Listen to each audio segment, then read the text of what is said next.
Thank you, members. Right, I'd like to thank everybody for coming to this planning committee meeting, and we'll get straight on with the business if that's all right. Just to say, item one, that it is being live streamed and recorded, so just be careful and mindful of what you actually say. Thank you. Agenda item 2, emergency evacuation procedure.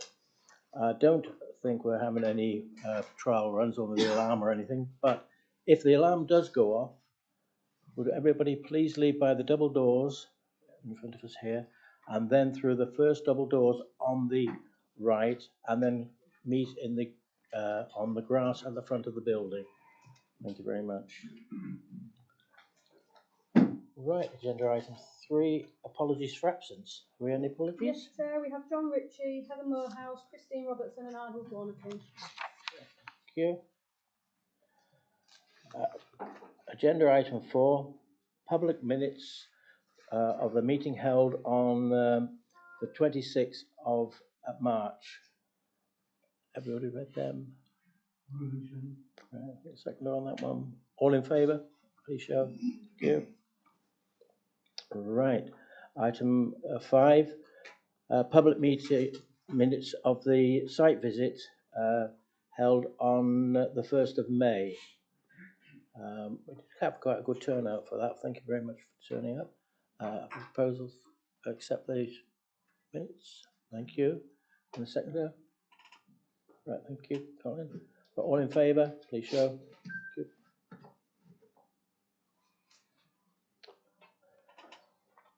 Agenda item 6, it's public question time. Have you any public questions? Not that I'm aware of, Chair. No. Right, thank you very much. Item 7, just to remind members, it is their responsibility to declare any nature of any personal, prejudicial or disclosable interest relating to any agenda item immediately before the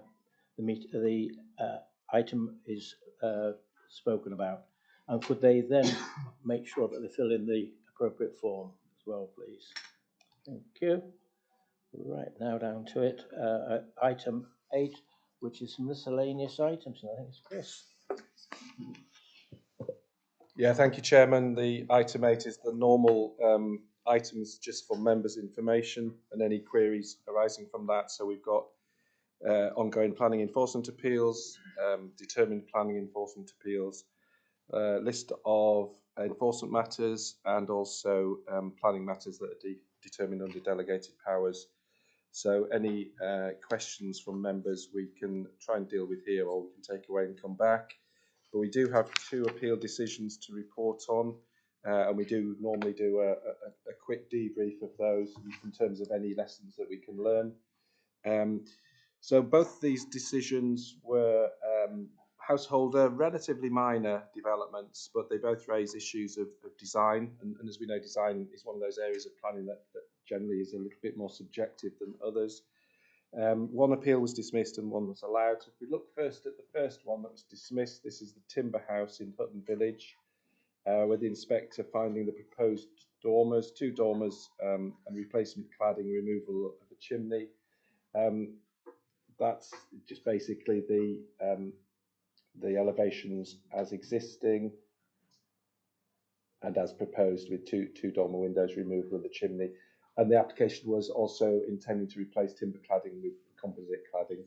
So the inspector found that those developments would be both incongruous and harmful to both the building itself, which the inspector agreed was of local significance, and it's referred to in the conservation area appraisal for Hutton Village, which is obviously a conservation area, as a building. So that reference in evidence is really important to appeals.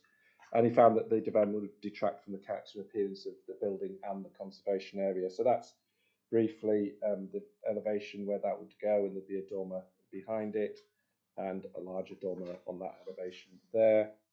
And I think 2 points to pick up from this in terms of important evidence and the weight that inspectors give to planning matters. One is the designation itself. You've got a building that's obviously referred to in the conservation area appraisal, and the conservation area. So conservation area is a really important designation because it provides an additional legal test that development has to conserve, or rather preserve and enhance the conservation area. That's really important. The second important point I picked from this appeal is the visibility of the development, and several times the inspectors referred to the development being plainly seen from the public footpath and the building being in a very prominent position. So I think they were really important points. So if we look at the second appeal, that the authority, where it was upheld, it was allowed. This was East End Farm, which is in contrast not that publicly visible. This was quite a case in terms of the case officer dealing with original plans for extensions that were clearly unacceptable, and through quite a long period of negotiation, the case officer got the applicant to submit plans that were in line with our design guide. So again, this is the house as is, existing with existing side buildings, and the approval was for those buildings to be replaced with these two extensions and an extension at the rear. And they were conservation roof lights. The building extension, the larger one, stepped well down from the ridge height of the existing building, so you see the eaves difference and the door there and the window there.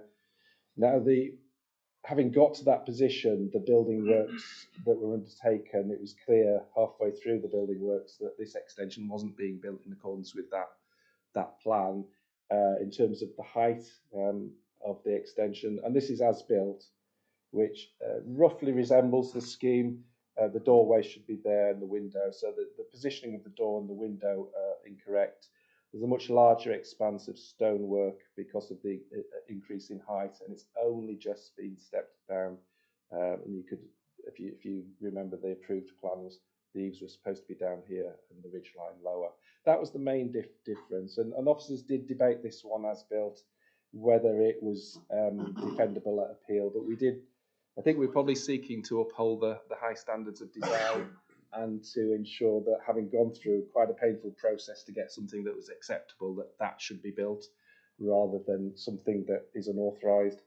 So this did go to appeal, and the inspector found in favour of the application. So I think the issues to pick up from the inspector's report is that he thinks it's subservient enough. And there's a lot of comments in the report that the overall design premise has been respected, where you've got this stepping down and it is lower than the main house, perhaps not quite so much as the approved plan, but he also refers to it as it broadly aligns with the advice in the design guide. So again, it's seemed to be not harmful enough to refuse an appeal, even though it's not quite the scheme that was approved. And the other really important point is the inspector concluded that the extended property is not prominent in views from the public road, and it's only at this specific close range where you can actually appreciate that extension isn't built in accordance with the plans. That's the rear of it. Hence, that appeal was upheld. Always not great to lose an appeal, but it's also important to learn from those. I don't think we erred in this one. I think we were trying to uphold the high standards of design, and I just think we need to be a little bit more, how prominent are these developments. Our appeal record is still extremely high at about 80%. So there we go. Thank you, Chair. Thank you. Members, any questions? No? Oh, It's just a comment, and I'm always pleased to see these. I'm always see that we've got the learning from them, because that's the most important thing. And it is about judgment in the end, isn't it? And that one, again, I think it's a good thing that we did take it to appeal, to uphold those standards, and so a judgment's been made, and that's it. And we learn from it. So, but I do think it was the right thing to do, to take it to appeal. And just congratulate officers for doing that, and then accepting the result that the authority has. So thank you. Thank you. Thanks, Chair. Anybody else? No, right, oh, sorry. Jane. Thank you. I just was really interested in the fact that between the two judgments, one of the main things was whether the public can see it. So it's not, so that takes away the design. And do you sort of the balance on the design versus the public?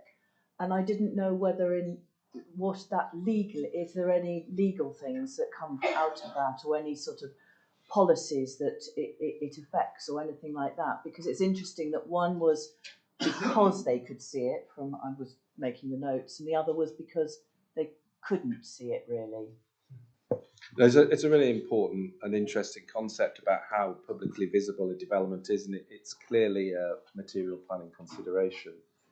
But quite often, I think local authorities get a little bit frustrated because the fact that it's not that publicly visible doesn't mean to say you can ignore the design guide or deliver development that's not acceptable in a protected landscape. And it affects the character of the place, whether it's on a public right of way or not. So it's a bit of a balance, really. Don't know if Richard, do you want to pick up anything, or Peter? Yeah, through you, Chair. So certainly case law with regard to designated heritage assets is really, really clear on that topic, that it does not matter whether or not it can be seen from a public space, that design that if impacts on the significance of the building, will have an impact on the significance of the building, and therefore we should consider it on that basis. And certainly from our perspective, whether or not a development is really secluded and surrounded by high trees, we would still look at those design principles. This wasn't a listed building, but clearly. Thank you.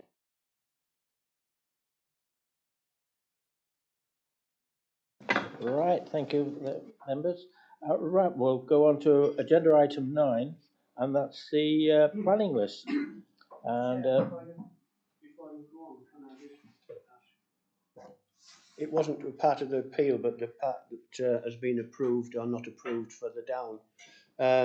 Just on the 723 at Gromont, where you've put, I thought it had been accepted, but it says the 1 metre of extension at the back of the house has been withheld. Now, what does that mean? This is where we need full warning of generally Collins. Sorry, Chris. I think might probably have to come back to you on that, Colin. I don't think I have that. Yeah, we've not got very much. We've got full vendor. Have you got it? What do you reference it? What is this on? Which item? It's whether it confirms permitted development. Do you have a page number, Colin? 25, isn't it? 25, yeah. 25, thank you. Yeah. And the question was, withheld means refused. So that wasn't agreed that it was permitted development in that case. So they can't go forward with that? No. Because they've already built next to it? Yeah, so withheld's often used in certificate of lawfulness, but refused is the same. Okay. Term. It was either approved or disapproved, refused, yeah. And you just think, well, withheld's something different. No, because it's not a planning application, it's a certificate, it's based on evidence. Sometimes the word withheld, but I prefer refused. I think it's refused. Okay. Thank you. No problem. David, did you want to come in quickly? Just a comment, Mr. Chairman. The application on page 26 at the bottom of the page, I'm particularly pleased that progress has been made at long last on the restoration of Mothorpe Bridge, which is a listed building. It's dragged on now for about 3 years since there was a bad road accident there. But I think one of the problems has been able to access stonemasons, who are in very big demand at the present time. But I'm particularly pleased to see that, because it has been a bone of contention locally for a long time. Thank you, Mr. Chairman. Thank you, David. Okay, right, now we'll go back to agenda item 9, which is the planning list. And item 1, it's a demolition of a twin garage and construction of one principal residence dwelling with parking and amenity space. And this is at Thorpe Cottage, Thornley Dale. And this is Emily. Thanks, Chair. Morning, members. Oh, can I just say that there are a couple of speakers, so. Absolutely. So just before the speakers speak, I'll just quickly outline the proposal. So members might recall that this application was discussed at the previous planning committee, but it was deferred for a site visit in order to assess impacts on neighbouring amenity and also site ownership levels as a result of the development. So the application site, it lies in the centre of the Thornley Dale Conservation Area. So the applicant's property, Thorpe Cottage, is edged in blue and it fronts onto Chestnut Avenue, which is the A170. The actual development site is accessed off Brook Lane to the rear, which is a completely different address point, so on this street scene here. And it relates to an area of rear garden as well as a double bay garage, which is attached to the neighbouring property known as Shaw's Cottage, but it serves the property edged in blue. So the application site has a row of listed armshouses here to the rear, and there's also a listed building here. And the application seeks permission to demolish the existing double bay garage in order to facilitate the construction of one principal residence dwelling, as well as a replacement garage to serve the applicant's property in blue, as well as associated accesses and residential amenity space. So yeah, I'll let the speakers. Thank you very much. Right, our first speaker is the agent, Patrick. Thank you.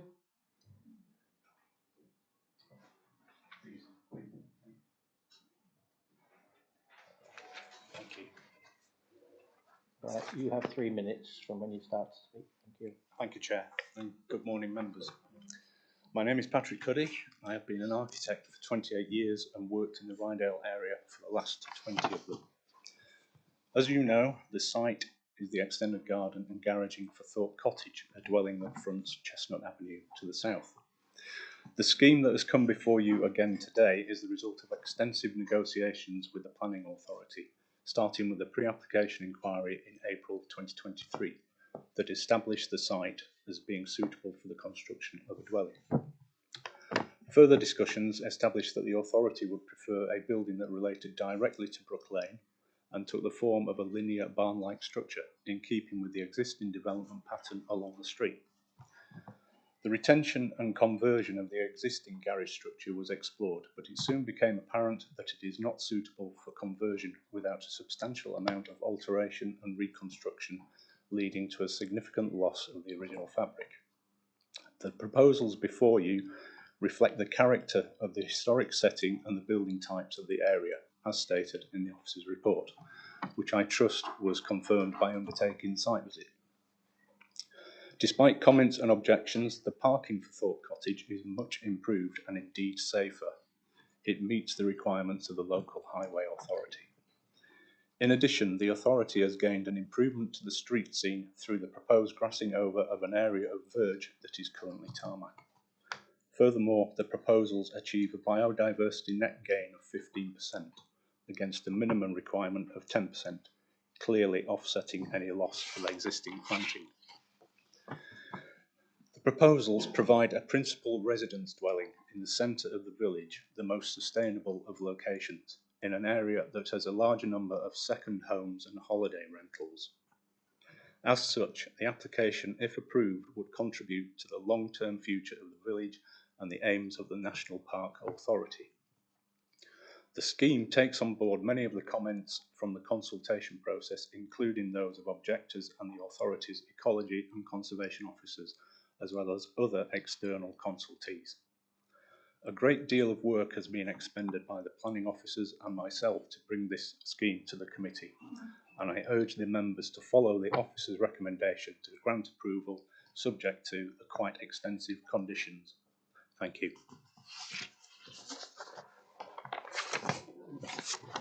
Thank you very much. Thank you. Right, we have speaker for against the application, and that is Adrian. Adrian?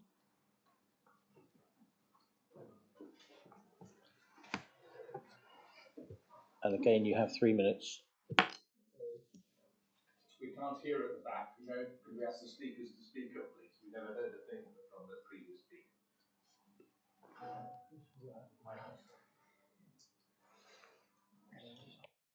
It's on. Testing. Can you hear it? Thank you. Okay.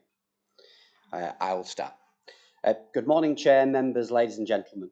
I'm speaking today on behalf of the owners of Brook Cottage, Brookfield, Longmeadow and Lady Lumley's Almshouse trustees in objection to the planning application NYM 2024-0877. All written our objections are founded on significant conflicts within the North York Moors National Park local plan and the design guide, including core planning and heritage policies relating to quality and design, historic settlement and built heritage, household development, highways and listed buildings. We are also concerned that the statutory duties relating to heritage notification, residential amenity and the right of light have not been adequately addressed. Our objections are as follows. First, the proposal gable facing Brook Lane only meets the minimum required standards separating two opposing gable walls. However, loss of privacy is apparent as the new build gable window will look directly into Longmeadow's cottage bedroom. Second, parking provisions for Thorpe Cottage, having seen the response in the updated members sheet and the response from North York Highways, strongly protest that this has been a desktop survey and common sense and actual physical application have been ignored. And the request that this committee physically revisit the site to truly applicate the restrictions that are truly apparent within this area. The chaos that the proposed shunting arrangements would inevitably cause and the conflict within the existing seasonal parking restrictions on Brook Lane cannot be left to a civil complaint system. On these grounds, we contest North Yorkshire Highways' response and formally request further investigation.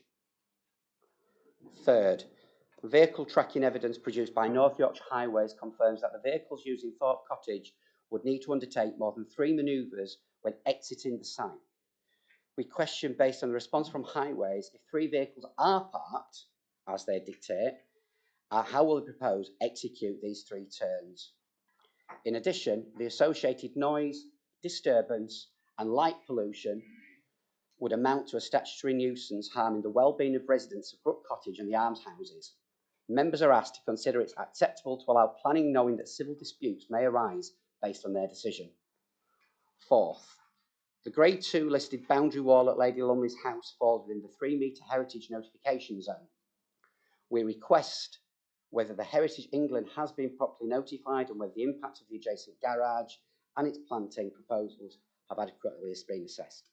Further concerns include loss of privacy to Brook Cottage. It is also noted that the development must not commence until a construction management plan is approved and with a local planning and residents request notification prior to any approval. While residents do not object to the development of the site, we object to this application as submitted. Finally, if the scheme claims public benefit through housing delivery, we question why no local occupancy clause has been applied. Thank you.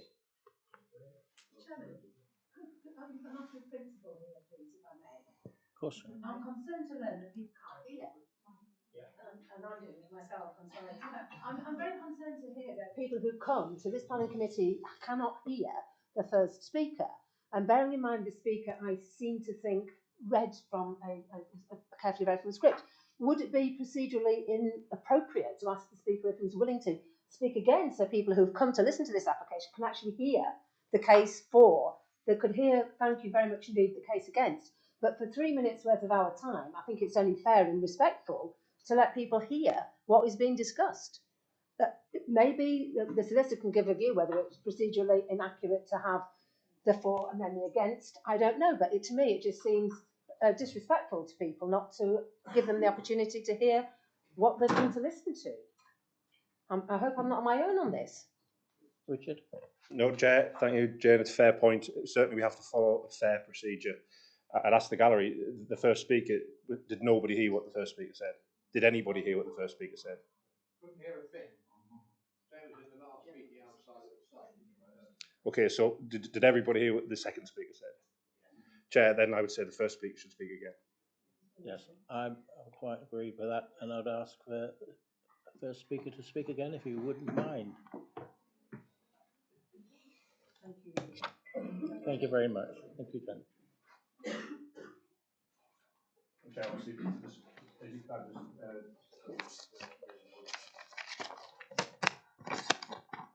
Hello. Just before repeating myself,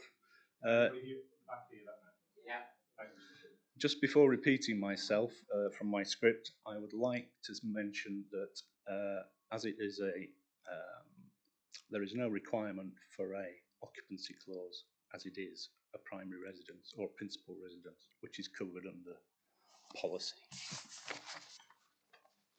as mentioned by the previous speaker. Thank you, Chair, and good morning, members. My name is Patrick Cuddy, as you probably are aware by now. I have been an architect for 28 years and worked in the Rydale area for the last 20 of them. As you know, the site is the extended garden and garaging for Thorpe Cottage, a dwelling that fronts Chestnut Avenue to the south. The scheme that has come before you again today is the result of extensive negotiations with the planning authority, starting with a pre-application inquiry in April 2023 that establishes the site as being suitable for the construction of a dwelling. Further discussions established that the authority would prefer a building that related directly to Brook Lane and took the form of a linear barn-like structure in keeping with the existing development pattern along the street. The retention and conversion of the existing garage structure was explored, but it soon became apparent that it is not suitable for conversion without a substantial amount of alteration and reconstruction, leading to a significant loss of the original fabric. The proposals before you reflect the character of the historic setting and the building types of the area as stated in the officer's report, which I trust was confirmed by undertaking the site visit. Despite comments and objections, the parking for Thorpe Cottage is much improved and indeed safer. It meets the requirements of the local authority. In addition, the authority has gained an improvement to the street scene through the proposed grassing over of an area of verge that is currently tarmac. Furthermore, the proposals achieve a biodiversity net gain of 15% against a minimum requirement of 10%, clearly offsetting any loss of existing planting. The proposals provide a principal residence dwelling in the centre of the village, the most sustainable of locations, in an area that has a large number of second homes and holiday rental properties. A number of the owners are objecting to this scheme. As such, the application, if approved, would contribute to the long-term future of the village and the aims of the National Park Authority. The scheme takes on board many of the comments from the consultation process, including those of objectors and the authority's ecology and conservation officers, as well as other external consultees. A great deal of work has been expended by the planning officers and myself to bring this scheme to the committee, and I urge the members to follow the officer's recommendation to grant approval subject to the quite extensive conditions. Thank you. Hopefully everybody heard that. Right, we'll go back to Emily. Thank you very much. Thanks, Chair. So in terms of the overall principle of development on the site, there has been 3 historical approvals for residential dwellings on the site in the past, but these were under different local plans. So under this current local plan, the authority consider it to be a suitable infill site for a principal residence dwelling, which therefore adheres with policy CO7, which is our housing in larger villages policy. So just to clarify, principal residence dwellings are allowed in larger villages. The requirement for local occupancy is on smaller villages and also houses in the open countryside. So in terms of design, it follows a linear barn-like design. So that's in keeping with the wider conservation area street scene, which is fairly informal in terms of appearance. So it has a mix of residential dwellings along with traditional barns and also some new build properties as well. Due to its linear form, it sits reasonably comfortably within the site, and it has less of an impact on neighbouring amenity because it's got more room either side of the dwelling than a more traditional dwelling would have.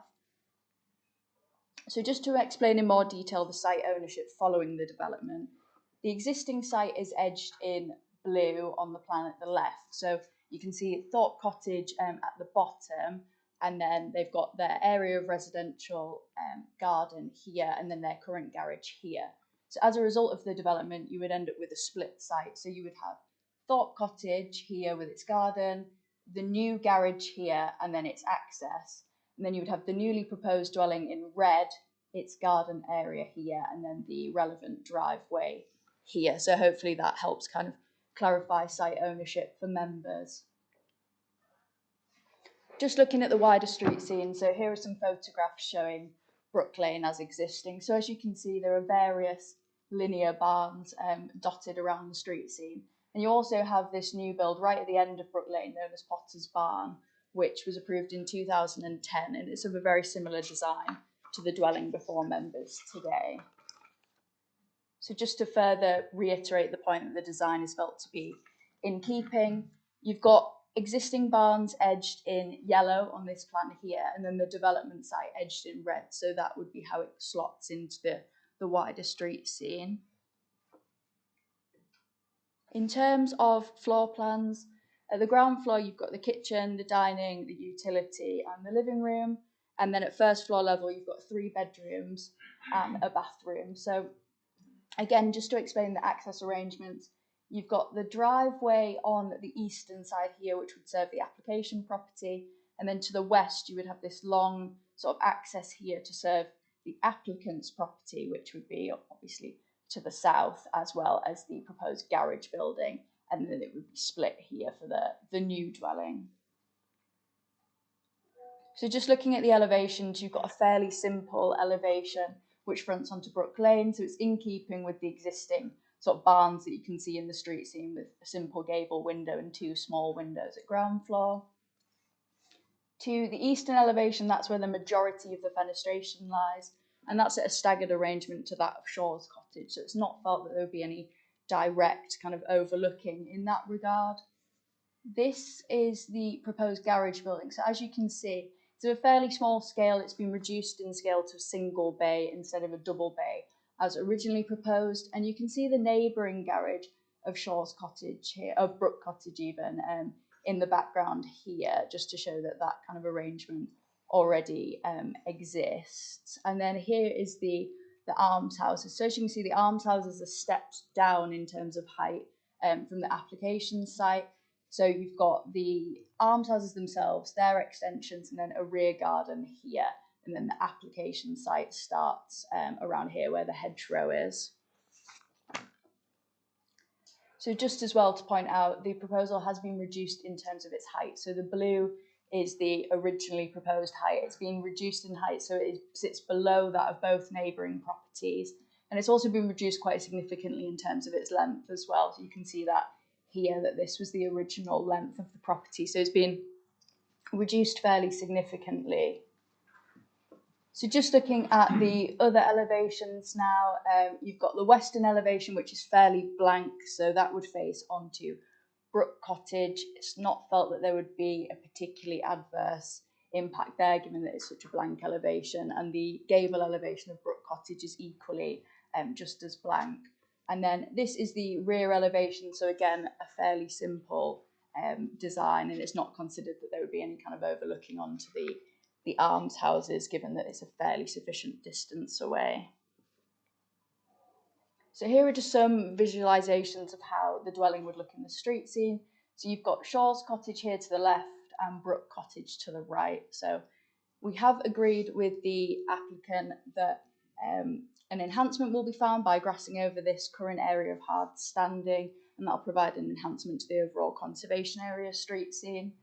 And then this visualisation is looking so from the proposed garden towards the proposed dwelling. So that's the rear of the dwelling, and then this would be the associated driveway.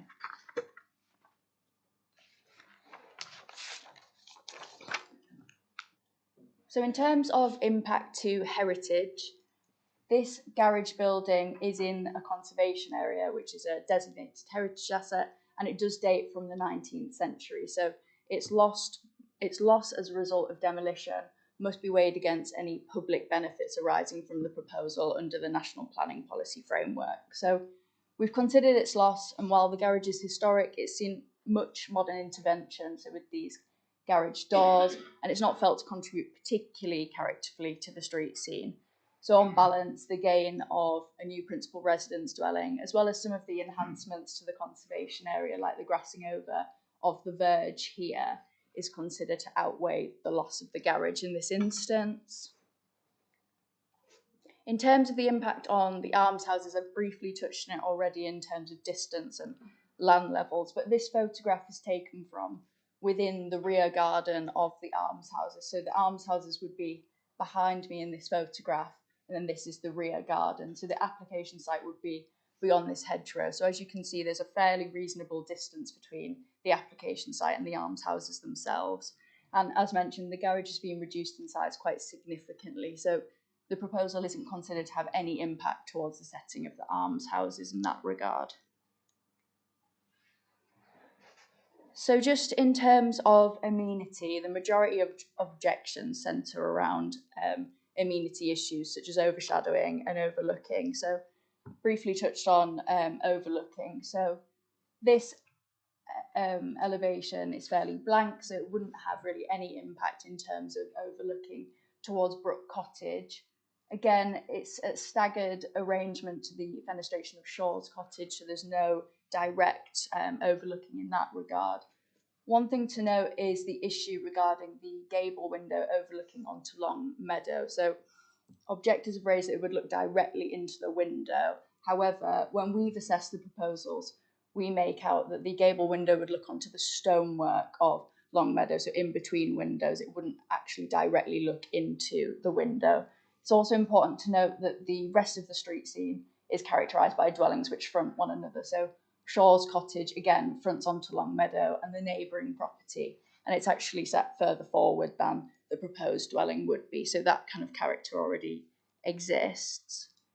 In terms of loss of light or overshadowing, it's not felt that the proposal would give rise to an unacceptable level of overshadowing. So you would get some overshadowing in the morning to the west, which is to Brook Cottage, but again, it's a blank elevation for the gable of Brook Cottage, so it's unlikely to have any kind of adverse impact there. In the midday, you'd have some overshadowing to the street scene of Brook Lane, but again, it's affecting only the street scene itself. It's not affecting kind of any properties opposite. And then you would have some overshadowing in the early evening to this sort of section of Shaw's Cottage, so the rear, but it's fairly localised and it wouldn't affect any of the outdoor amenity space. So, and it would be only for the early hours of the evening, and then it would soon pass round. So it's not felt that it would give rise to an unacceptable level of overshadowing. Just in regard to the site visit, so lots of concerns were raised in regard to the newly proposed access for Thorpe Cottage, so that's here to the west, as well as parking provisions, as we've heard from the speaker. So I've been back to the local highways authority, and that's on the members' update sheet, and they've provided really detailed responses in regard to these issues. So they've confirmed that the correct parking standards can be met on site. So you've got 2 parking spaces for the new dwelling, and then they're satisfied that 3 parking spaces could be found here for Thorpe Cottage as well. They're also satisfied that even if a car couldn't manoeuvre to turn in and exit the site in first gear, that they could reverse onto the site adequately and it wouldn't have an impact on highway safety, as it's a relatively low density traffic area and it's also an unclassified road. And finally, in terms of amenity, some concerns were raised with regard to the introduction of an access here in terms of headlights and vehicular movements.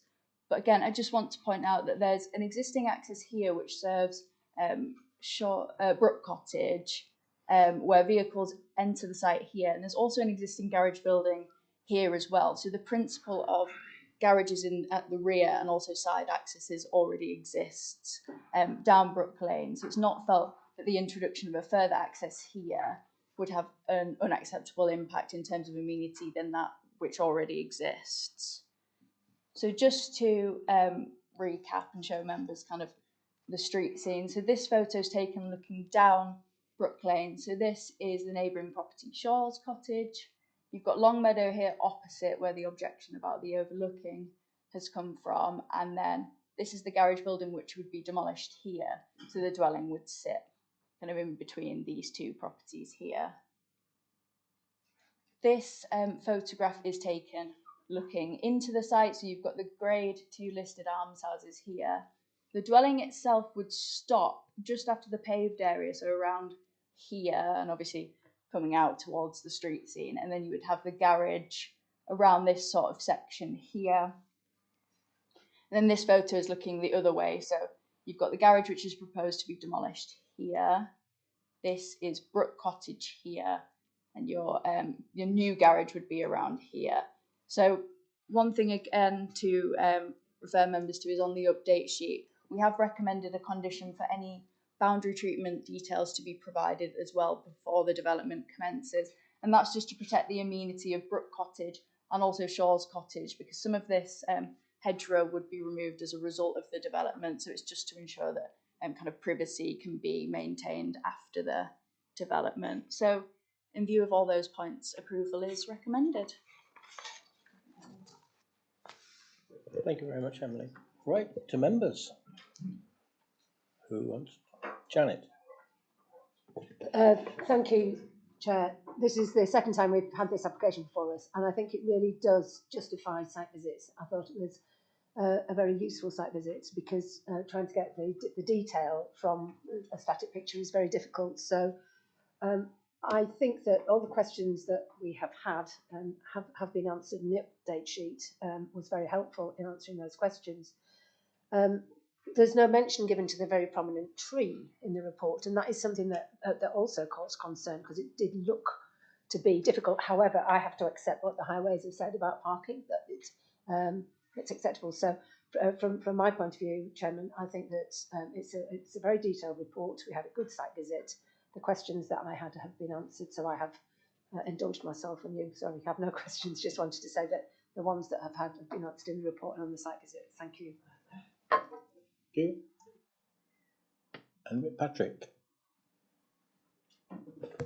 Thank you, Chairman, and thank you for an excellent report and presentation we just had. I'm sorry I wasn't able to make the site visit. I've just got my 4 observations. This is a new principal dwelling within the national park, only helping housing supply. I think that's so important. Officers have looked at this carefully and are happy that it's a high quality design and that it will preserve the historic setting within this larger village. And finally, after extensive consultation with highways, they're satisfied too. So I'm happy to second Janet, and I'm happy to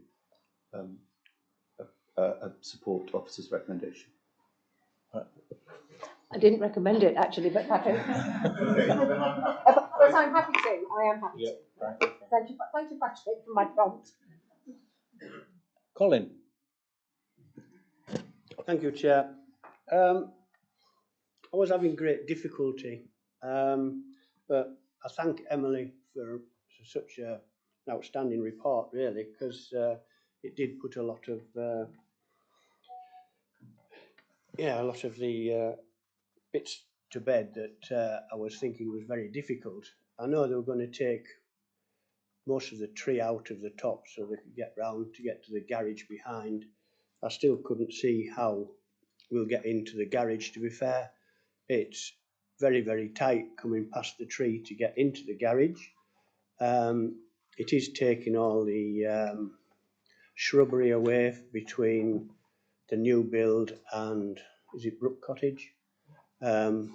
Which I believe they said you can only get a small car up there. You can't get a large car up there because the site entrance was way too small, to be fair. Now, if the guy at the moment isn't using the 2 garages at the bottom, is he going to use the garage at the top? That's something we don't know. And when they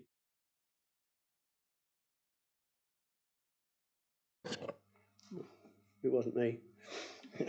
When they take the two garages down, what is the, because that is then part of the street scene, is it just, as the garages were probably built at the same time as the cottage, you know, if the wall underneath is just botched together, then is there some sort of screening going to be like stone screening, same as the outside of the where the garages were? Is that going to be shored up or made decent so that it doesn't distract from what a beautiful street or whatever it is? I'll leave it at that, Chair. Emily, you wanted to come back on that one? Yes, so just to respond to your point, so condition 26 of the approval states that no demolition of the garage shall take place until a method statement detailing the making good and restoration of the gable wall of Shaw's cottage has been submitted and approved by the authority. So that will be covered as part of a condition. So we'll ensure that that wall essentially is put back to a good condition. But in theory, it should be stonework underneath. We haven't actually been in to see what the stonework's like inside the garage. Chair, excuse me, we were told on the site visit that 3 vehicles had been tested, not just one small vehicle, Colin. We were told that 3 had been used and in different sizes. Now, I've heard people said that they couldn't hear on the site visit, but I certainly heard that. And that was said that they had been tested and highways have recommended. Yeah, you can get 3 vehicles in. No, 3 different sizes. You said a small vehicle, there were 3 different sizes that had been tested, is what we were told. That's my recollection of the meeting. You can't test them when the foliage is there already. Okay. Sorry, Chairman. Anybody else want to speak?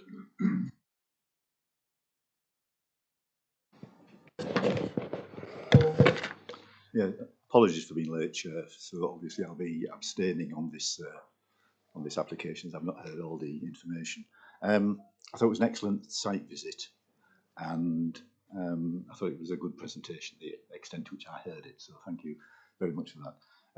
My only comment is I hadn't fully appreciated when we're at the site visit that the sort of parking area for the applicants is going to involve 3 cars. But highways seem to accept that that's okay. My only comment on that, and I think I asked at the site visit, I think the tree that's there is probably going to go. I'm not sure how it's going to remain, but that alone isn't a reason for refusal, I don't think. I'll leave it at that, Chair. Right, thank you. Anyway, Malcolm, you didn't miss any of the presentation, so you can vote in this. Yes. Yes. Chair, just for clarity on that, I think Malcolm walked in when Emily was introducing it prior to the speakers, so the full presentation he was present, but obviously it's a decision for the member. Right. Emily? Thanks, Malcolm. So just to clarify the point about 3 cars, that is just in terms of the maximum parking standard which would be required by the Highways Authority. So it hasn't been confirmed that it would be used by 3 cars, but it can be used by up to 3 cars, and the Highways Authority are satisfied that that is the case. So that's kind of what they responded on the basis of. Thank you. Any other speakers? Anybody else want to speak? No, I'm looking around. Okay. Well, in that case, we'll go. Unless Chris has something. No, just to bring members to attention to the additional condition that the case officer referred to, and it's on the update sheet regarding the boundary treatment. Right. Thank you very much. Okay. Well, as there's no one else wants to speak, we have a proposal with Janet and a seconder for which was Patrick to accept the application. Please show all in favour. 1, 2, 3, 4, 5, 6, 7, 8, 9, 10, 11, 12, 13, Chair. Right. Against? None, Chair. Abstain? 1. That's carried, Chair. That's carried. Thank you very much for that one.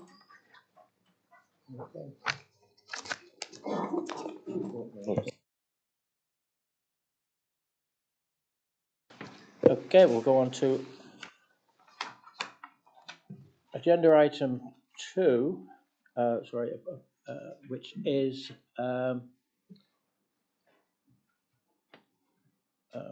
conservation of an agricultural building conversion of an agricultural building from a 3 to form a 3 Form 3, local needed dwellings. And this is at church houses. I'm not sure what church houses is, but. Right. Thanks, Chair. So we don't have any speakers for this one, so I'll just crack straight on. So the application site relates to a group of traditional barns located in quite an isolated position around 4 miles to the north of Low Mill in Farndale.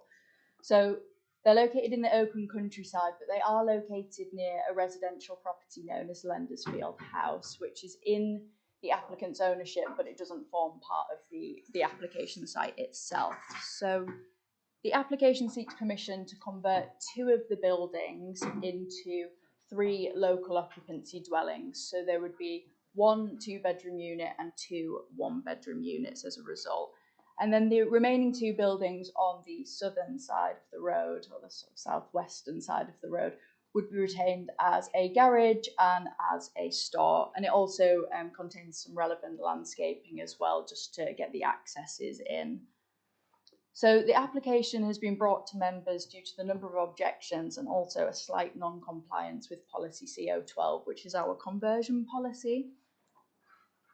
So the principle of converting traditional barns in the open countryside into local occupancy dwellings is accepted under policy CO10 and also under policy CO12, provided it meets the criteria that the conversion doesn't require significant rebuilding or extension in order to kind of facilitate the conversion. So while these proposals following amendments don't seek to extend the barns in any way, they have been rebuilt without planning permission. So the application also includes retrospective rebuilding in order to facilitate the conversion. So in 2023, this is the condition of the barns which are to be converted. So as you can see, the northernmost barn here is quite dilapidated. It's missing part of its roof. So if we had got an application to convert these buildings at that moment in time, it would have been contrary to policy CO12 because it would have required quite a significant level of rebuilding. The rebuilding works have taken place, and these are just some photographs illustrating that point. They have taken place to a really high quality standard. They use all of the original stone with the exception of obviously new roofs. And they retain the existing openings, and the building hasn't been increased in terms of its mass in any way. So the authority have taken a fairly pragmatic view in relation to the rebuilding as part of this application, given that it's localised to this northernmost section of the outbuilding rather than the remainder of the buildings, and that it's been completed to a really high quality standard, which means that we can retain a really attractive group of traditional buildings in the locality.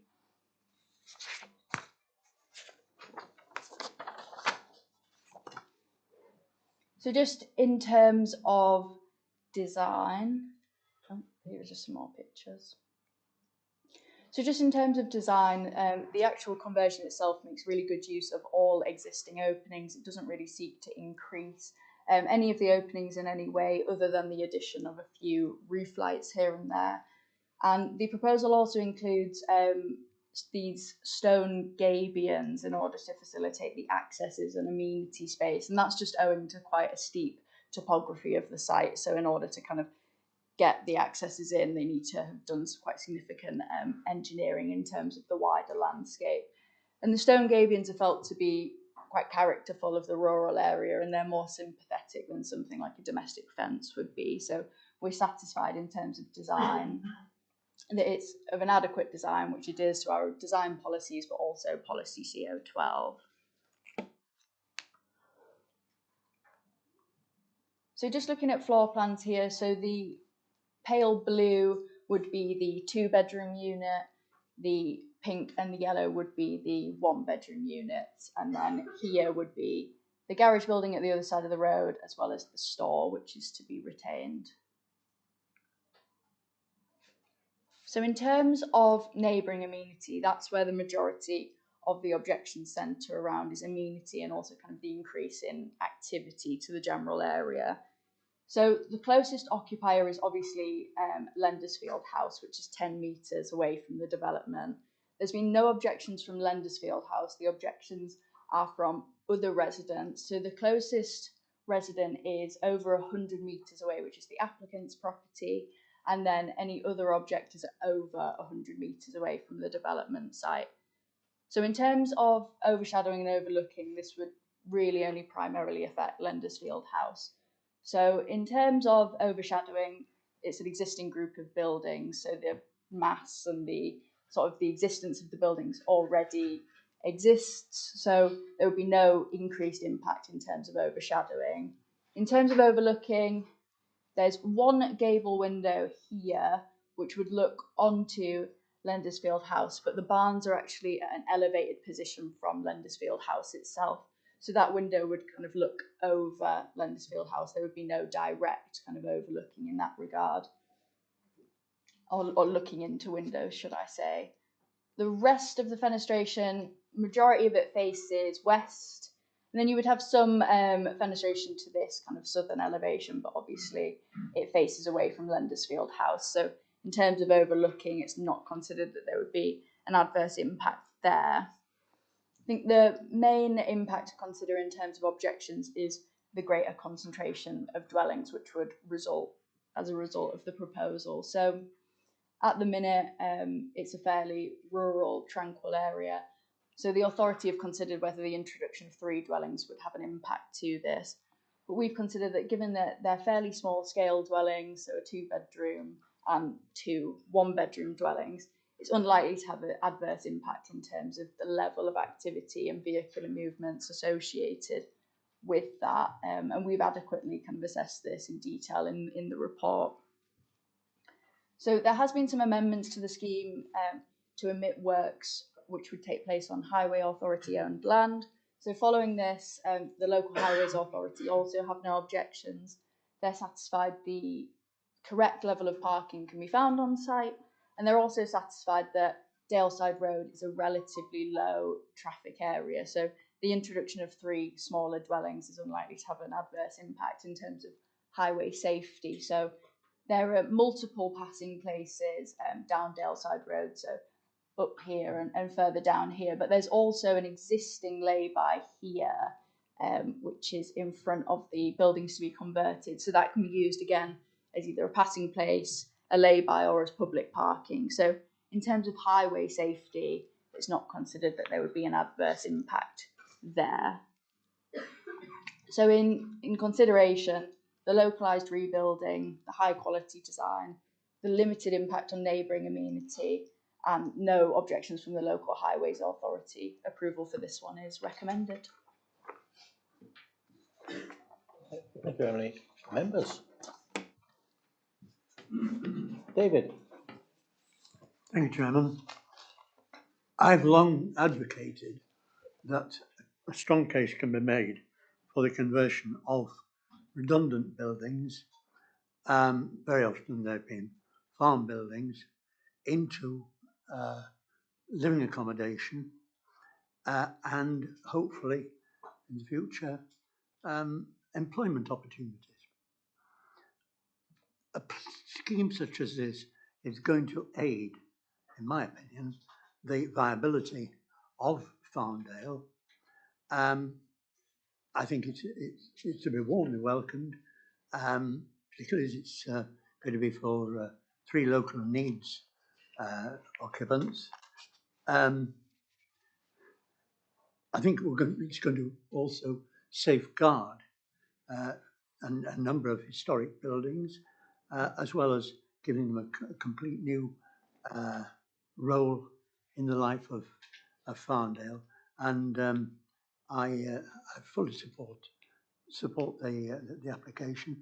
I've noted the comments that have been made by some residents, but I think a number of those could be overcome locally about the road not being gritted. Well, I would have thought that's something that the highways would take on board. Vehicle speed likewise. I think it is, for my reason, it does tick all the boxes, and I would be happy to move approval of the application, Mr. Chairman. Michelle? Thank you. Just quick question about, I mean, I can see what you're saying about the issue about limited overlooking in this case. And it's, you know, I mean, to a certain extent, if you're going to build near anything, there's going to be an element of overlooking. But what I wasn't clear from the report is, how do we actually measure that? Is it a subjective measure from an officer point of view, or is there like a national standard or a plan standard? Because it just is, I can see why you've done it in this place, but given that it often is one of the most controversial things on planning applications, just how do we actually take that measure first? So there are a number of ways of approaching this depending on the circumstances. And the classic case, I suppose, is the Brunswick Bay, Robin Hood's Bay relationships, where you've got all of those properties already very close together and overlooking one another. And you would use that as your starting point to understand what the existing likely situation is in that particular environment. You mentioned about, if you will, a national standard. There's a general rule of thumb about 21 metres in a direct line, window to window, which then you reduce you increase the distance as the angle increases from that window. But it's not something that's specifically set out in our policies in terms of a test. It is, as a result, a situation whereby you would assess it on its merits in a particular circumstance, looking at the nature of the occupation of the window sill height, the relationship then to the neighbouring property and the functionality of the room that it's looking toward, and these sorts of things, to really address whether or not this results in a loss of amenity significant enough to then warrant a refusal.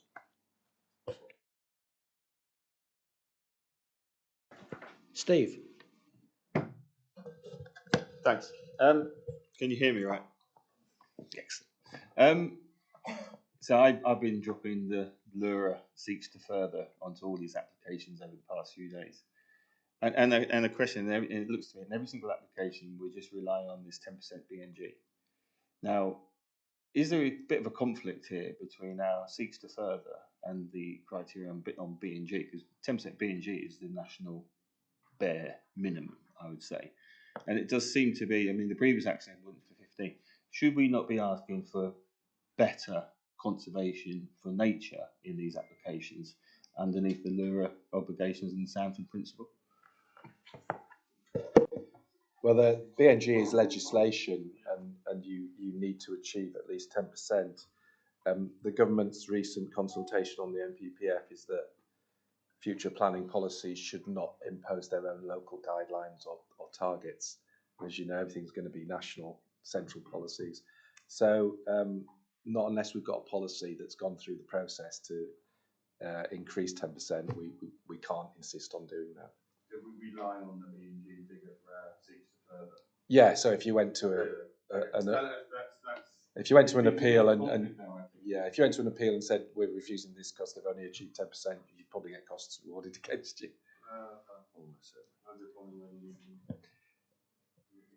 We always seek to further, but we can't insist. So case officers will always say, well, is there any option for going above 10%? But we can't insist. And just on the sideline, the changes at national level mean we're going to lose out on BNG considerably here, because when the legislation comes in, it will only be triggered at developments of above 0.2 hectares, which is unfortunate. Jane? Thank you very much. I think, in respect, David said most of what I wanted to say, in the fact that in rural areas we are very short of housing, and particularly for local people. I know it's a problem with the local schools and everything like that, and so I think there's a lot of good from this application, and I personally will be supporting it. I've just got one question that I need to understand, because I think it said that it was retrospective on some bit of it. Is it retrospective if you're just restoring your barn to start with?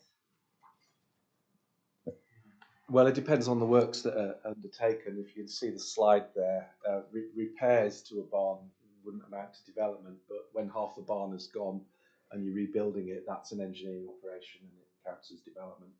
So in So they terms should of, have asked for yeah, permission so at that it's point. partly Okay. retrospective, and the fact that it is one of there are 4 objections which triggers it coming here, but we also wanted members to approve this because of that retrospective element, that if you've got a barn conversion, you should it should be stable and capable of being converted without significant reconstruction. But as the case officers explained, in this case, the construction was done so well, and it's only a very small part of the overall scheme. It would have just appeared to be, I don't know, the opposite of a bit pragmatic. If we said you can't have that barn, you've got to leave half of it in ruin. But normally somebody can build it to restore it if it's fact and degree in terms of what is repaired and what is a rebuilding operation. And we had a classic case of the barn outside Hutley Hill recently. I don't know if members are aware when you passed that one, that it was so substantially demolished in order to rebuild and repair it. We asked for an application for that. Thank you for that clarification. But the state of that, Emily, if you go back to the original, so it's pretty much half of it's gone. So that would have been a rebuilding operation that they should have asked for in advance. But it's regularised if this is approved. Okay, thank you. Thank you. Janet. Jane asked the very question I was going to ask, which Emily said in the first place. It would have been refused, and I wanted to just check that, but I've had the explanation, and I think it is a very, very good build and good design. So, thank you. Patrick? Thank you, Chair. Just following on the point in the interests of nature, I'm happy to support David on this, but just looking through the objections to this, the penultimate one says concerns are raised regarding potential impacts on wildlife, including the blocking of openings used by barn owls prior to the determination of the application. Now, I've no idea whether that's true or not, but could we put in as a condition, because those buildings as they stand look like ideal barn owl territory to me, are we allowed to put in a condition that asks for a barn owl box to be erected as part of this development? Because I think that would be, it might help the nature side of this proposal. Seeks to further. I was wondering if that was already there, is it? I'm trying to look, I couldn't see it. If not, then we certainly can. Thank you. Okay, anybody else? David? Yeah, I support that thing about the barn owls. Because the frustrating thing about barn owls is that if it was a bat, it would have there'd be loads of surveys done and everything would be sorted to help the bats. Obviously, we all love bats, but the barn owls, a little bit of a sort of grey area. We don't know whether there's other habitats out around there. So I would definitely support putting a barn owl box somewhere. But just sort of looking at the bigger picture and I think as a farmer, I'd be a little bit fed up if somebody said, "Oh, that's you're repairing the building and it's retrospective." I think the whole point about these buildings is they're fantastic buildings, they're magnificent. But what do we use them for now? And I think if under environmental stewardship, I think you get a few £100, a small amount per metre to keep them sort of running, but nowhere near the cost. And so the only way really is to develop them like this applicant is doing today, and make them into houses. And that's the way of the world. So yeah, happy to support, and yeah, that's all I want to say. Thank you. Anybody? Malcolm? Just briefly, Chair. I mean, it's always unfortunate, to say the least, when applicants do things retrospectively. But as the officer mentioned, in this case, it seems to have been done quite well. I think it's a lovely group of buildings. I think the officer summarised the pros and cons very well, and subject to the barn owl addition. I'd like to second David's recommendation for approval if he's agreeable to the barn owls. Just a final comment on the conversion versus new build thing. It's a difficult area of planning, but if, academically speaking, if that barn had been demolished completely and then rebuilt, you would have a new house. built like a barn. You wouldn't have a barn to convert. So it's about seeking to ensure that these fantastic buildings have got a new use while they're still there. If you can't start again from scratch because you haven't got the barn, so you would be applying for a new dwelling and you wouldn't get permission in the application.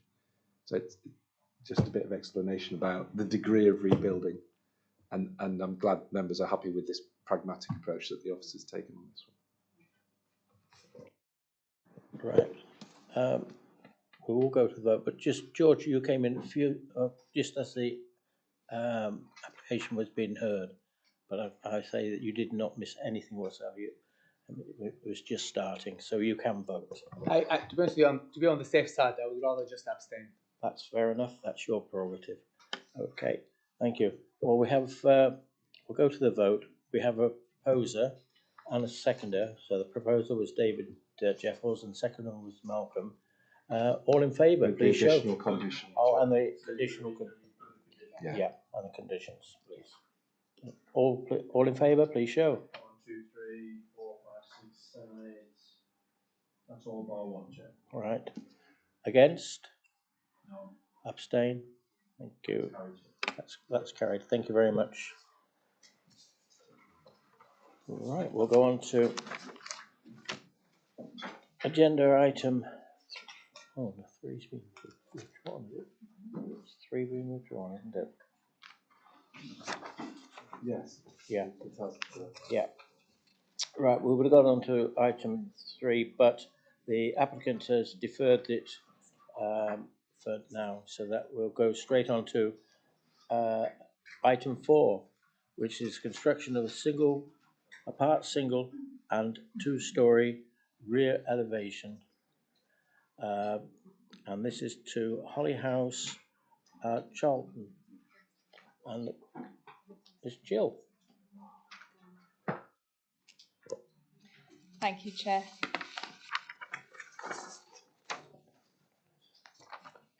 Right, thank you, members.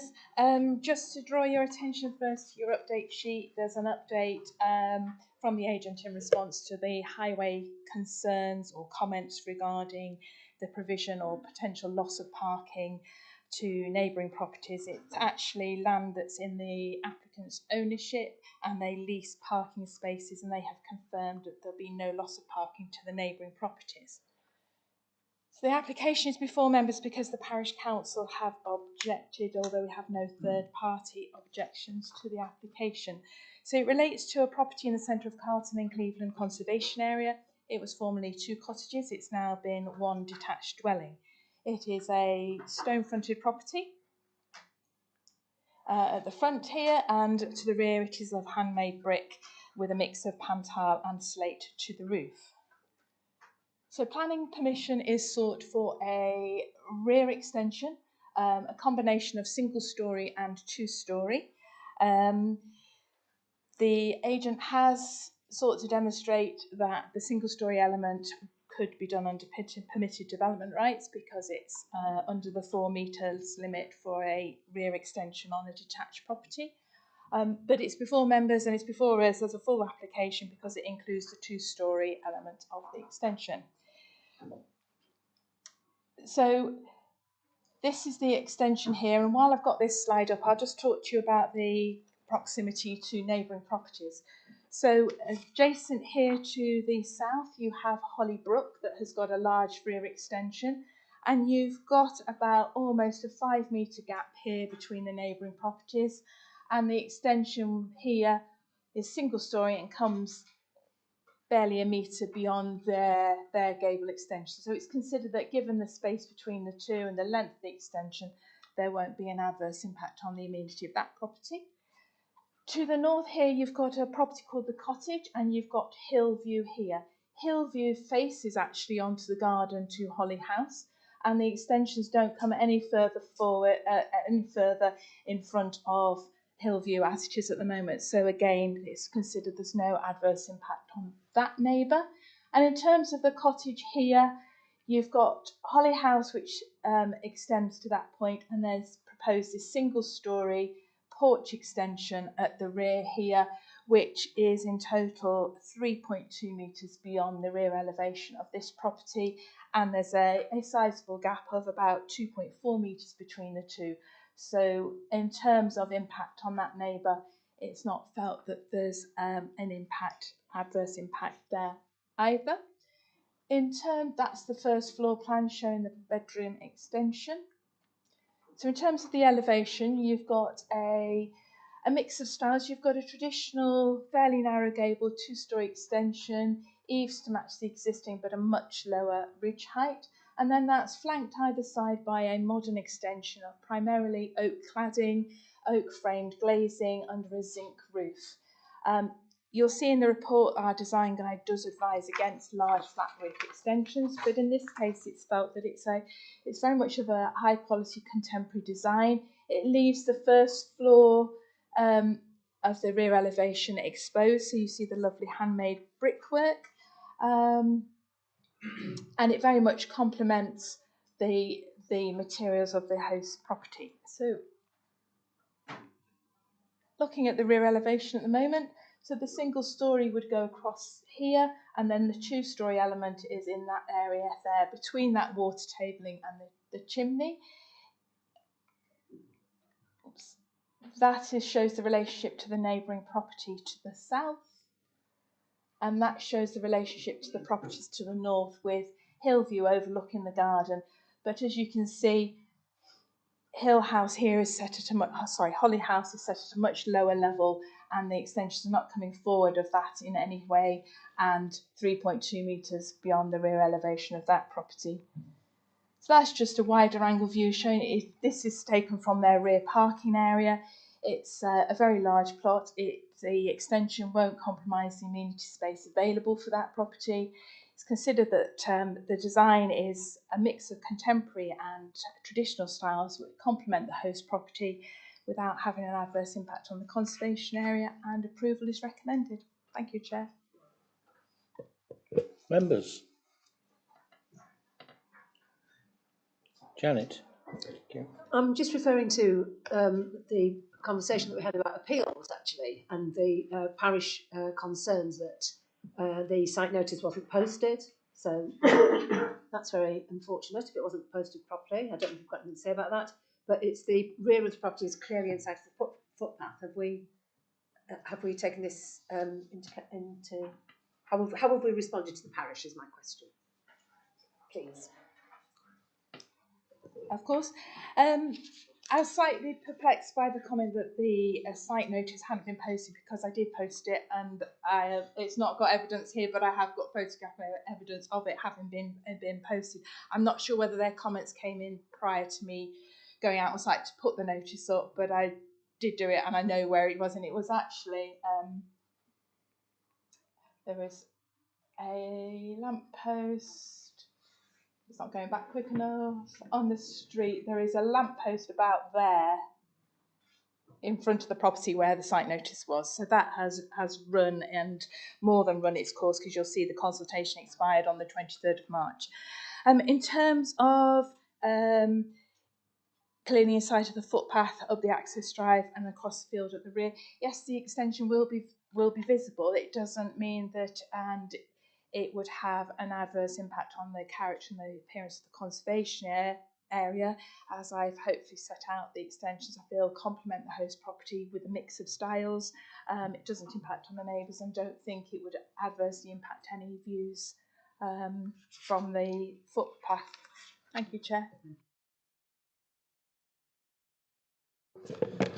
Thank you, Chair, and thank you for the comprehensive report. The papers were clear about it, and based on what you have explained in the papers, and now in terms of the relationship with the neighbouring properties, the answer as well about the notice, that was also reassuring. I'm happy to move that approval is granted for this application. Any other speakers? Malcolm? Just a second, what George said, Chair. Second it, all right, thank you. David? Yeah. Okay, I sat opposite so you could see me and you don't notice me. Yeah, this falls in my patch.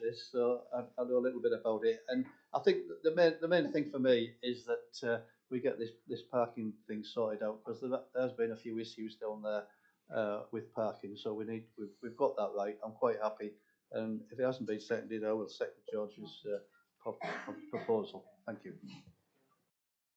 And what you should do is wear a blue shirt.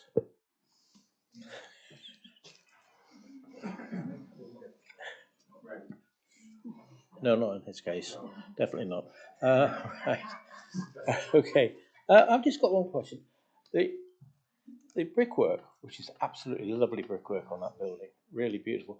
But in it, there's stonework below it. Or was it built on and over the top of something before? Was there something there? Because it's just that part which is in stone. I'm not entirely sure. It's a real mix of materials at the back, isn't it? I mean, it's beautiful handmade brickwork, and then you've got the stone element here, but the front elevation is all stone. Had a few left over. Yeah.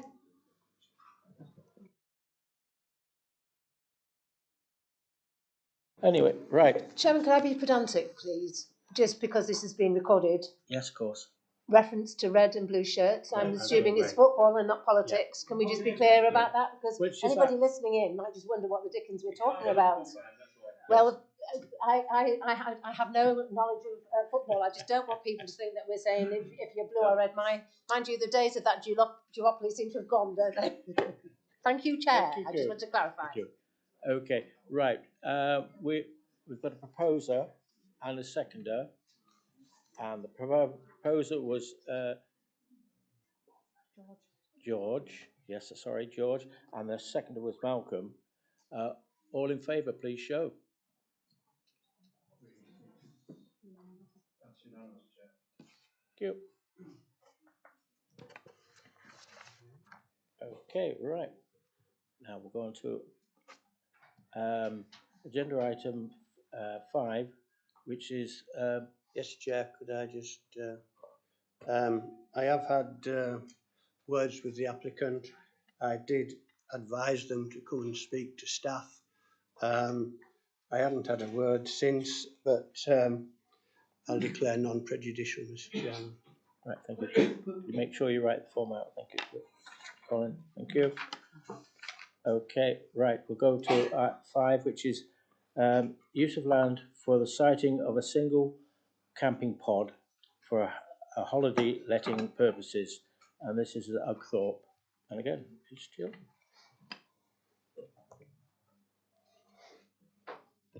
Thank you, Chairman.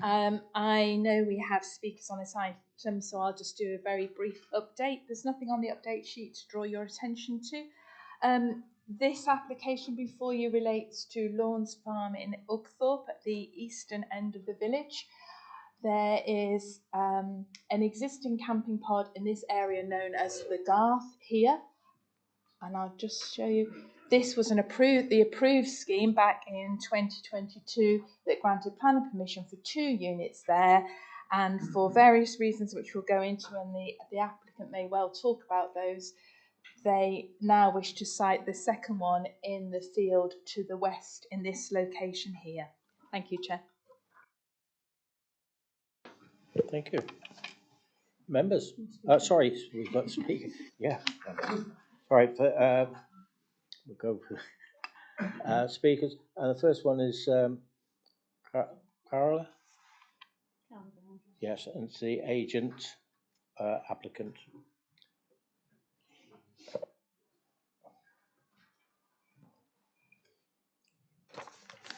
You have 3 minutes. Yes, thank you. Good morning. Good morning. My name is Carla Brown. I'm the eldest of 4 and the 4th generation of our farming family, a mixed beef, sheep and arable farm in Ugthorpe, Whitby. I've lived in the village of Ugthorpe throughout my childhood. I attended St Hedda's RC Primary School, Egton, before moving on to Estill School, Whitby, and then continuing my studies at Askham Bryan College, completing an extended diploma and then finishing off with my bachelor's degree in agriculture in May of this year. I am also an active member of Young Farmers, helping to support the local community. Our pod project began in the summer of 2022 when the introduction of diversification was recommended to farming businesses to ensure long-term sustainability and survival of farms. We were granted planning permission for 2 luxury glamping pods and opened our first glamping pod in April 2025, which we are proud to say has been a success. Our guests refer to our pods as private, quiet and scenic. Last year, we welcomed visitors from all across the world, including Ireland and as far away as India, all wanting to visit the North York Moors. Some members will be aware when you approved the 2 glamping pods on the Garth that there were many constraints, including the mature trees, root protected areas and crown spread of trees, which meant that the pods could only be positioned in a specific location. We are pleased to confirm that they have been successfully retained. All trenches were manually dug by hand to preserve them. It is also because of the valuable trees that it would not be possible to install our second pod elsewhere in the Garth, and officers are aware of this. Moving the pod onto the land at the other side of the hedge will enable us to create a second staycation site which satisfies the private element for our visitors. Our aims for our pods are simple: to create something unique for the area, something visitors can enjoy, and something that would showcase the incredible area we live in, the North York National Park. Additionally, installing the second approved pod in a slightly different location would allow us to make use of the same treatment plant and services which make sense for this small-scale development. We are happy to move the pod up or down the field boundary on the south side of the large tree at your discretion. Whilst it is acknowledged that the second location of the pod does not entirely meet the criteria of policy UE2, 2 pods have nevertheless been agreed. And as part of this application to bring in the second pod, we will put forward additional landscaping around the site and reinforce the west boundary of the Garth together with some mature blossom trees within the hedgerow to respect the sensitivity of the local landscape character type. In summary, the approval of this application is essential to support the future operations for our farm with the input costs rising. I believe it's a simple, low-risk change that can have a real positive impact, not just for my family's business, but for all local businesses in our area that our guests utilise. Thank you for your time and consideration. I'd be very happy to answer any questions or provide further details, and if in any doubt, I would invite members to visit the site to see for yourselves. Thank you very much. Right, our second speaker in favour is Poppy.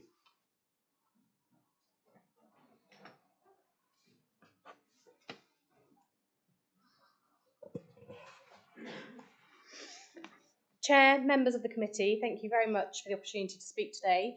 I've been sent here by my regional director. My name's Poppy Smith. I work for the National Farmers Union and I'm farm county advisor for the area, but look after livestock and the uplands for the whole of North England. I'm here to outline why an application for the relocation of an improved camping pod on a mixed farm fully complies with the North York Moors local plan and deserves your support. This is a long-established, multi-generational working farm. Like many farms in the National Park, the Brown family face increasing financial pressures from rising costs and changes to the agricultural support system. A small, low-packed diversification project is essential to help secure the future of businesses and maintain the landscape that we manage here. It's actively encouraged by both the UK government and you, and has been for many decades. Diversification is key. The proposal is deliberately modest, one timber-clad pod and sensitively sited. It will not harm the landscape, tranquility, the dark skies or biodiversity, and there is no new infrastructure, no lighting and no impact on any public rights of way. The application directly aligns with your key local plan policies, and they include supporting the park's purposes by conserving the landscape and contributing to the local rural economy.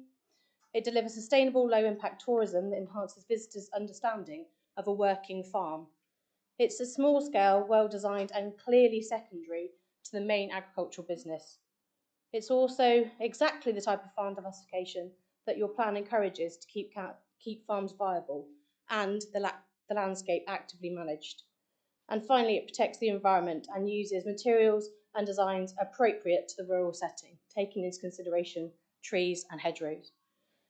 Visitors will stay in the pod Visitors that stay in the pod will support local shops, pubs, restaurants and attractions. They'll gain a better understanding of farming and in turn the national park. The income generated will help us to continue delivering environmental stewardship schemes, livestock management and land management, all of which the national park depends on. The applicants are more than happy to work with you to be successful in this application. So in short, this is a policy compliant, low impact and sensitively designed proposal that supports both the farm and the next generation. The wider aims of the national park have been taken into consideration and we as an organisation respectfully ask members to approve this application. Thank you very much. Thank you very much. Right, back to Jill. Thank you very much.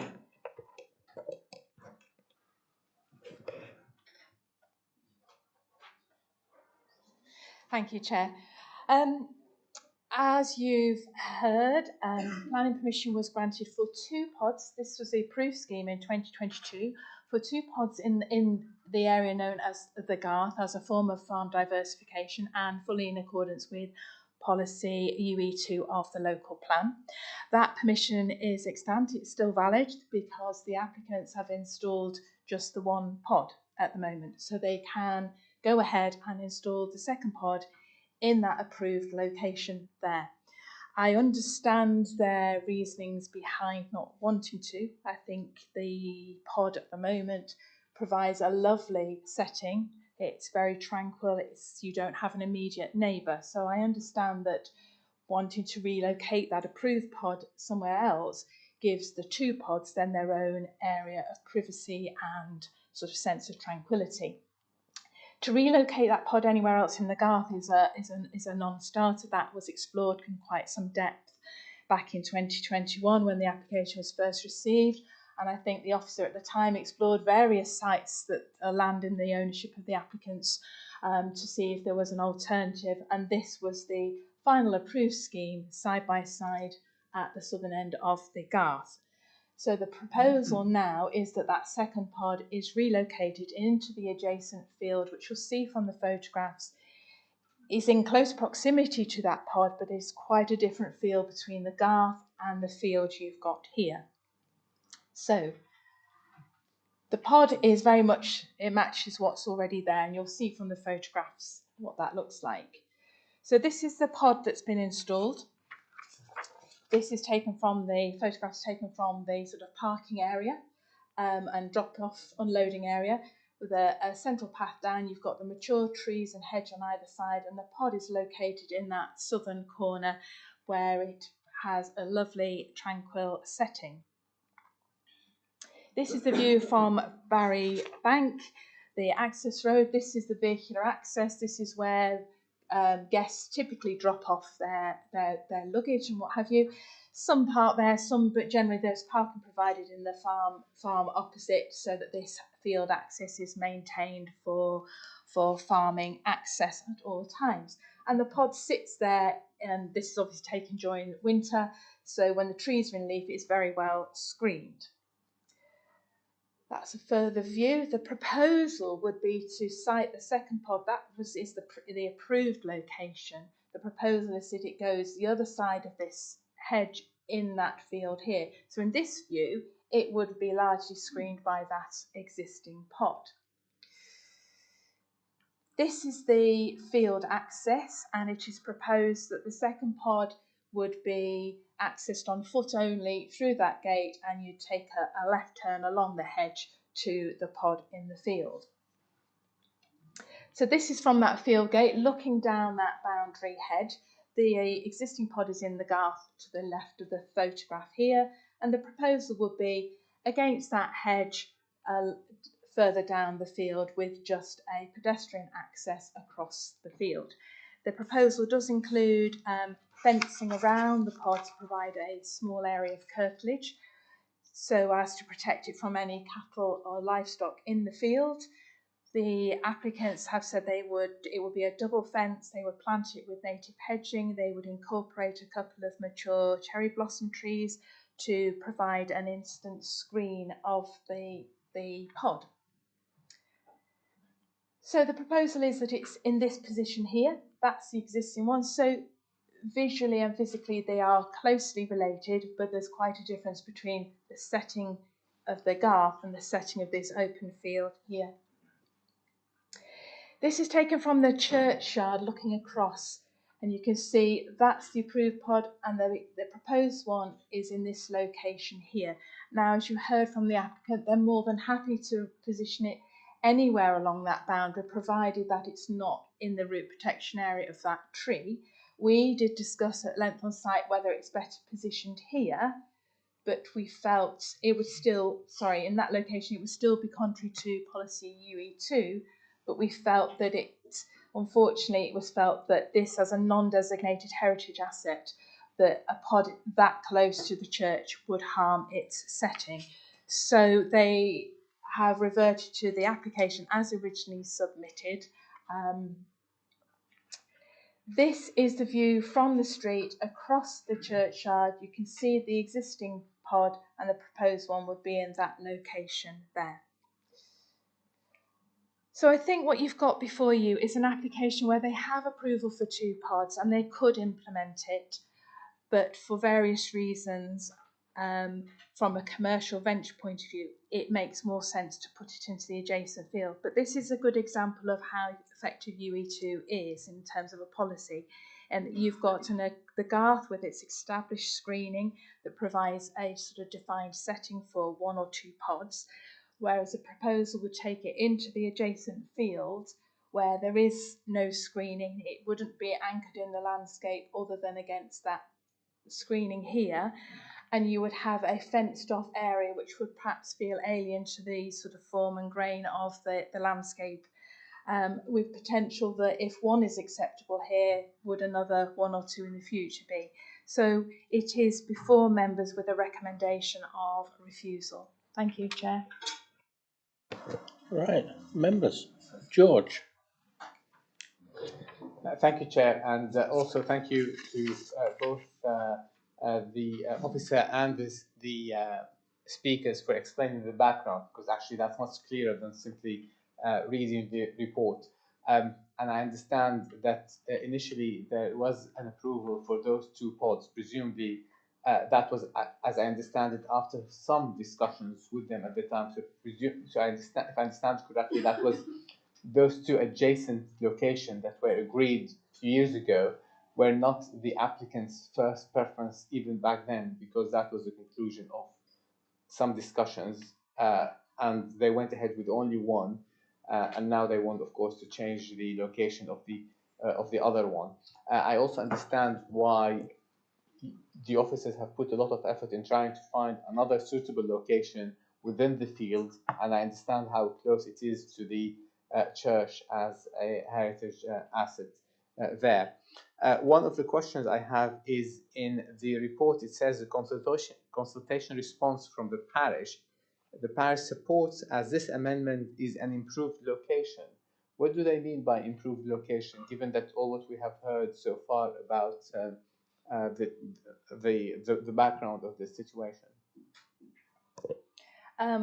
Through you, Chair, that is their comment. Did they not elaborate a little bit more? No, that they feel that they support the application, but for whatever reason they feel that the location there is an improved location. I have no further comments from them. From your perspective, can you see any reason why the new location is an improved location, apart from the commercial aspect? I can understand, having been to visit it, that in terms of a guest experience, you have got a wonderful setting there. So I can see why, when that is quite unusually let for most nights of the year and is a very successful pod, you can see why it's successful, because it's a beautiful location and you have that to yourself. So putting another one next door and quite so close. But apart from the commercial element, you can't see any improvements from nature and conservation. In terms of policy UE2, it takes it into the adjacent field where there's in effect an encroachment into the open countryside. It's sort of it's a sporadic form of development. It's alien to the form and landscape, and it doesn't meet with policy UE2. Thank you. Steve. So I would actually say this seeks to further conservation. I think trying to protect the trees, the established trees, we're actually seeking to preserve nature here, and by increasing more trees in that vicinity is increasing nature. Is exactly what Lura and the Stanford principle is supposed to do. So I actually think, George, that is a reason why it's a better position. I think we keep falling back into this aesthetic trap all the time, and I think we need to really start thinking about how we perceive some of this. Any more speakers? Colin? Yes, Chair. Having had a few words, is there screening on the second pod in the field coming all the way up to the gate where the people who actually walk down a path towards the pod in the open countryside? That would obviously increase the amount of tree and cover, etc., in the neighbourhood. And when the only photograph you have is from the churchyard, I don't know how many folks actually go into churchyard to look down to see what there is there. But you know, I would presume it was judging us to putting two next door to each other. It isn't going to, if the two holidaymakers don't get on, then it's not going to be a good experience for either of them, is it? So, going forward, a different way in and a different actual positioning, then, going forward, that's a very good idea, to be fair, from me. If I may, Chair, in response to your comments, I think it's fair to say the applicants are quite willing to work with us as to, and we've had various discussions whether we site it here or up here, whether we fence off a whole strip along there, whether we plant some trees in this field. The problem with that is, or the benefits of that is in the long term, planting over here will establish some sort of screening in the longer term. Obviously, trees take a long time to grow, but the further away you plant them, to some extent, the better the screening. But we've advised that the best scenario in terms of, bearing in mind what I've said so far in terms of contrary to UE2, the best scenario would be to keep a simple fenced area here, double fenced, native hedge, and a couple of mature trees in there to sort of enhance its setting, that it's got this backdrop of a mature hedge along here. But they are willing to work with members if members have a different feel about it. Thank you, Chair. Chair, can I say something? Could you go back to the original approval? I think putting a curtilage around that and planting it up will draw more attention to the fact that you've got development in an open field and change the landscape character. If we had that application and then if you put the current application plan up, please, Jim, members would say, oh, why don't you put them in the Garth, surely, which was a site that we trawled extensively to find the least visual impact in this village, and we had a solution. Whether or not holidaymakers get on isn't incorporated in the policy, strangely enough. It's about the landscape impact. This is contrary to policy, which requires existing screening for glamping units. So if you accept that this is acceptable, you have to accept that it's contrary to policy. Interestingly, the two speakers disagreed. One said it was contrary to certain elements. The other speaker said it was totally in compliance with policy. It's not, because there's no existing topography. There's a public right-of-way in that field to the west of the church as well, which isn't shown on the presentation. So if members have got any sort of balanced views on this, you might want to go and look at it. But if you're going to approve this, it's contrary to your policy. I just wanted to further Steve's point, actually, to try and see. I mean, if they would have done it, wouldn't they? If it would have been done, wouldn't it? So I've got some real sympathy, and we've heard passionate speeches. We must apply our policies, but is there an argument Steve's making about that actually it could be enhancing? Can we explore that a bit further rather than look at what we're saying? It doesn't comply with the stated policy there. I mean, if needs be, of course we always benefit from site visits, but it just seems that we've got a lot of support for this. There's a lot of support for this in the parish, and fourth generation farming is difficult business, isn't it? And but so are our policies. So I want to do the right thing, but I've got a lot of sympathy with the applicant. George, you want a quick word? Yes, I think we all agree that we want to try to find a solution to this because of the various benefits that this will bring to the area, and we know how the existing pod is so successful now. But I'm also conscious about policy and bearing in mind the flexibility of the applicants in working with us to try and find a solution.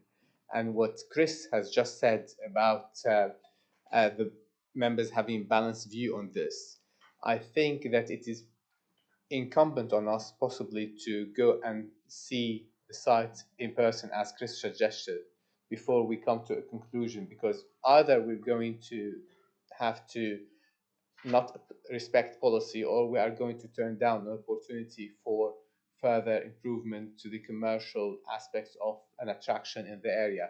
So I think we probably have to see and explore all the possibilities on the ground before we reach a conclusion. That's at least how I feel about it. Okay.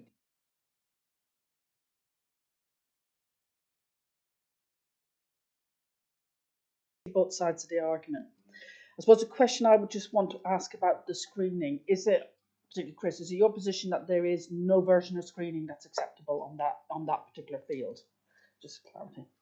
Well, no, it's just basically the policy was carefully drafted with some of the members that are still in this authority, and it was really clear that members, well, I'll read it. In order to respect the sensitivity of the local landscape character type, all sites must be screened by existing topography buildings or adequate, well-established vegetation.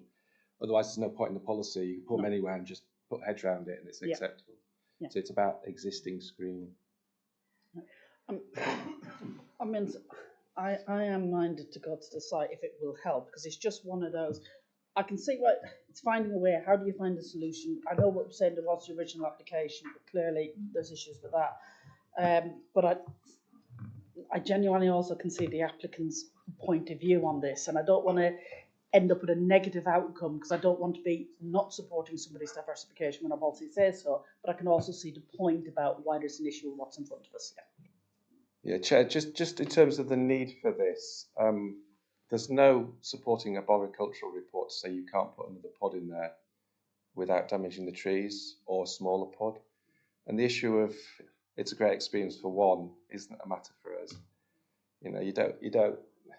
There's a fallback position of 2 pods that's been given approval after a lot of negotiation and finding sites.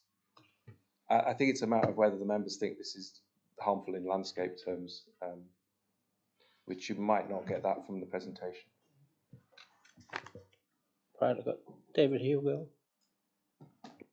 Yeah, thank you, Chairman. I mean, I think whether you're a farmer or not, you have a lot of sympathy for the small family farms. You know what we're all going through. We need to.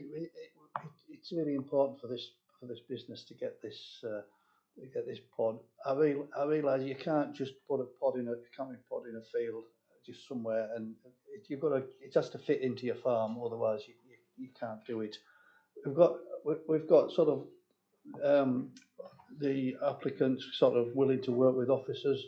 Officers have always prided yourselves on negotiating your way to the right result. Whether we need a site visit to sort of add more complications with members putting their opinions in as well, I would support one, but I don't know if I think we'd be better off deferring it and letting keep the negotiations going. Officers and applicants are sort of listen to the comments today, and hopefully we can resolve something. Thank you.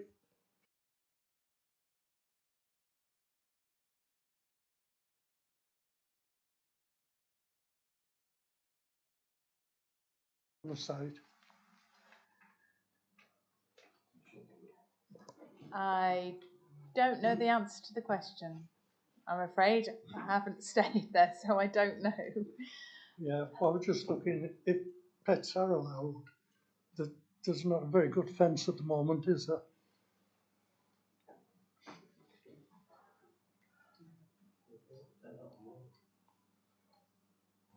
Is that in relation to stock, livestock?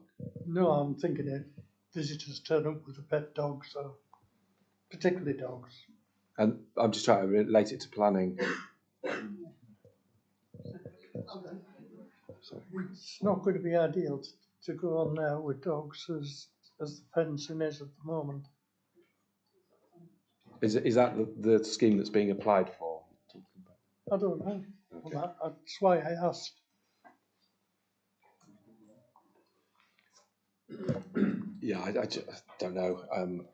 I'm just wondering if there's further options for negotiation on this one with deferment. I think David mentioned that in terms of additional. I mean, is the site to the immediate south of that in the applicant's ownership? Within to the, if you get the plan, yeah, the field to the right of the proposal. No, oh dear, never mind. If I may, Chris, that site's not in the applicant's ownership. Okay. And whilst that would make an ideal plot there, access is only through the farm, so it presents a big problem. I think previously they've looked at that site there, but that's very exposed in terms of impact on the setting of the church and very exposed at the top of the village. And in the previous application for the two, there was an arboricultural report that flagged up that, because I think they had one there and one at the top, one there, they were all over, and that was the only area where they could be placed at the southern end of the site.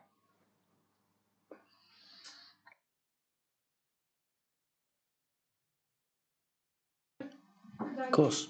Please, could I just clarify this? It's here because it's contrary to policy. That's why it's a member decision, isn't it? That's why it says. So deferring it will not make it not a member's decision, will it? It will still be a member decision. It's triggered by the parish council support. It's here because the parish council support. Yeah. Oh right, okay. Because it's recommended for refusal. Right, yeah, I understand that. So right, okay. So if it isn't right, I'm just misunderstanding. If it's deferred, where do we come in as a committee? Because it still would be a decision for us, would it not? And if it isn't, fine, but it would, I was wouldn't just picking up on David Hugel's response. It sounds to me like Jill has thoroughly looked at alternatives. Right, we'll go on to Patrick now.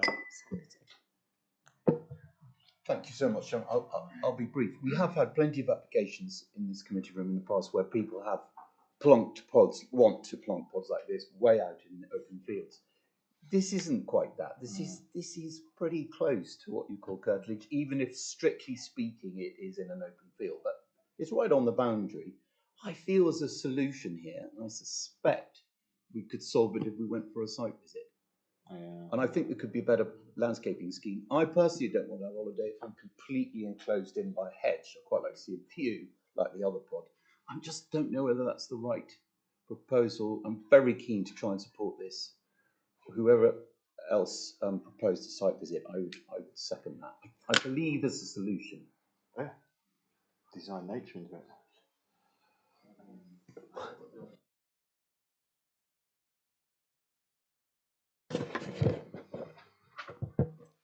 Thank you, Chair. It's actually quite straightforward to me, and Chris summarised it a few minutes ago. We all agree that they want 2 pods, and they've got permission for 2 pods in a place that's excellent. The location they're proposing is clearly contrary to the policies that we've got. It's recommended for refusal, and I'm against a site visit. And if we don't have a site visit, I'll propose that we refuse it.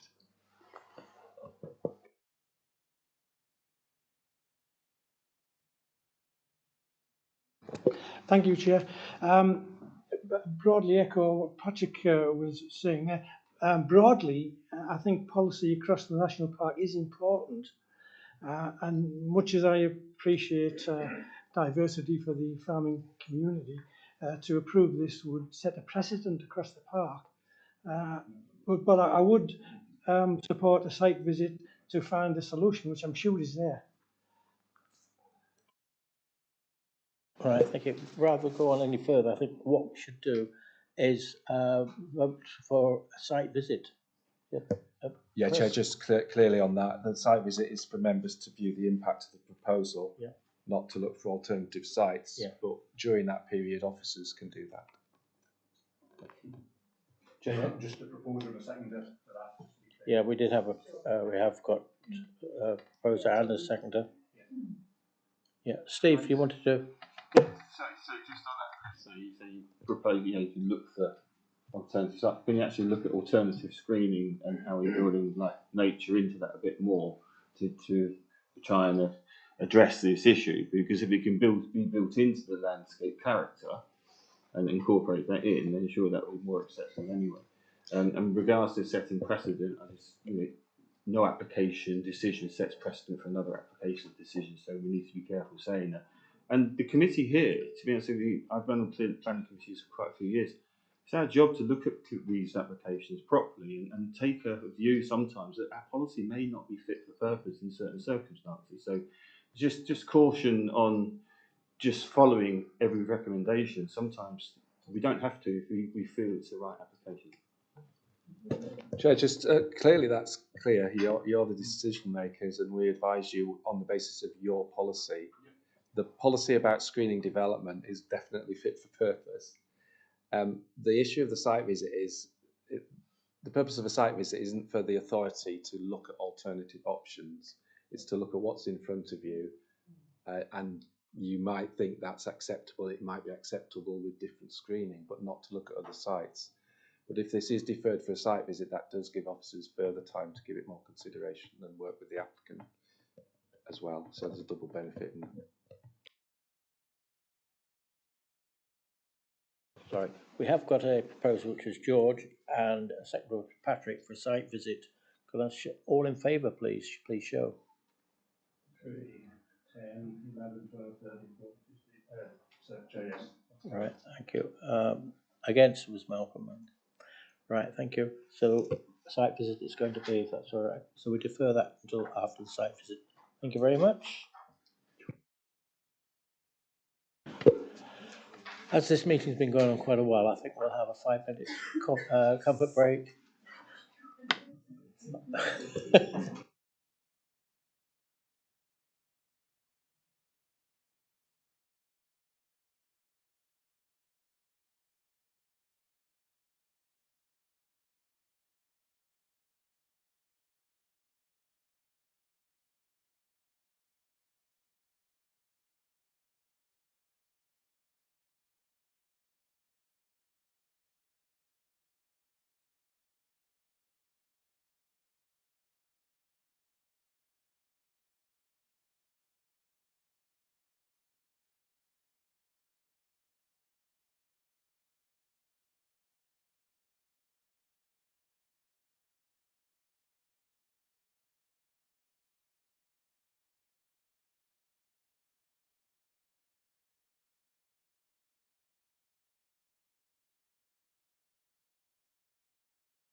Thank you, members. We'll go on to item 6, which is a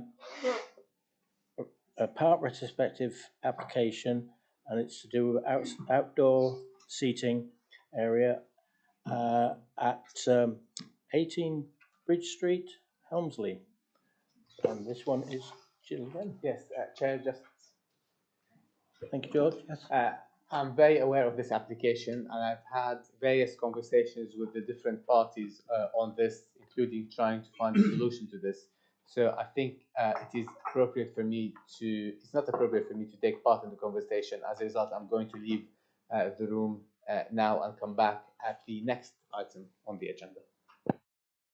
Thank you, George.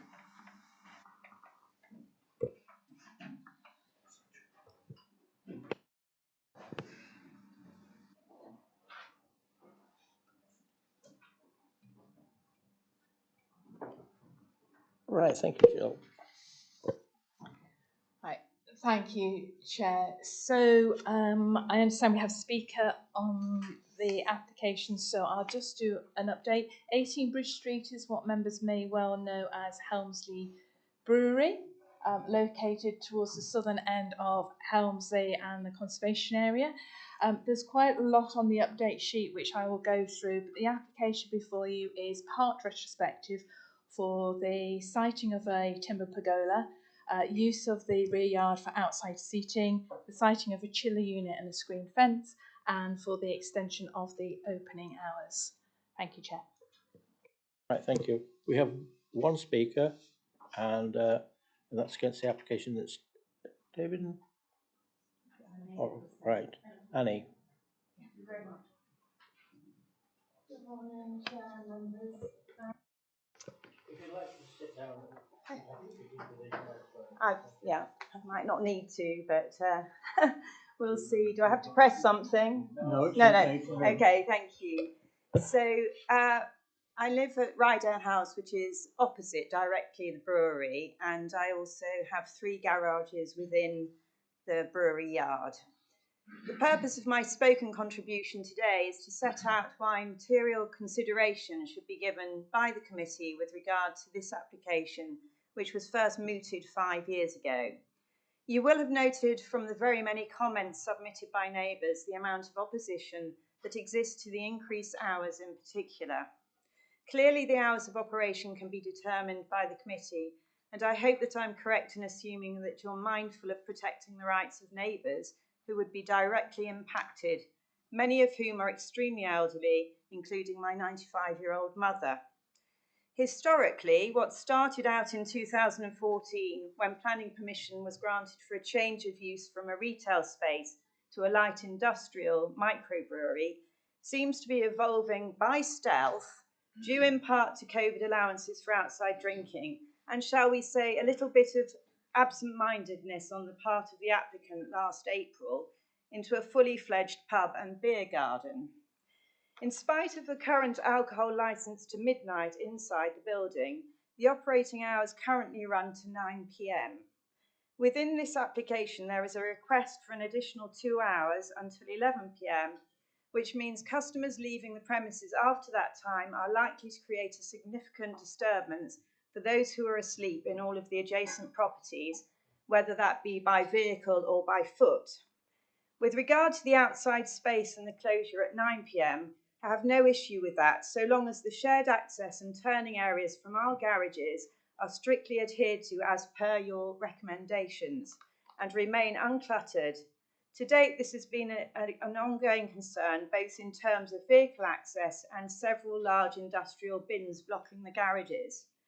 In summary, as I understand the law regarding planning, it has a duty to focus on the impact of operating hours on the immediate area and amenities with regard to an increase in noise and traffic disturbance.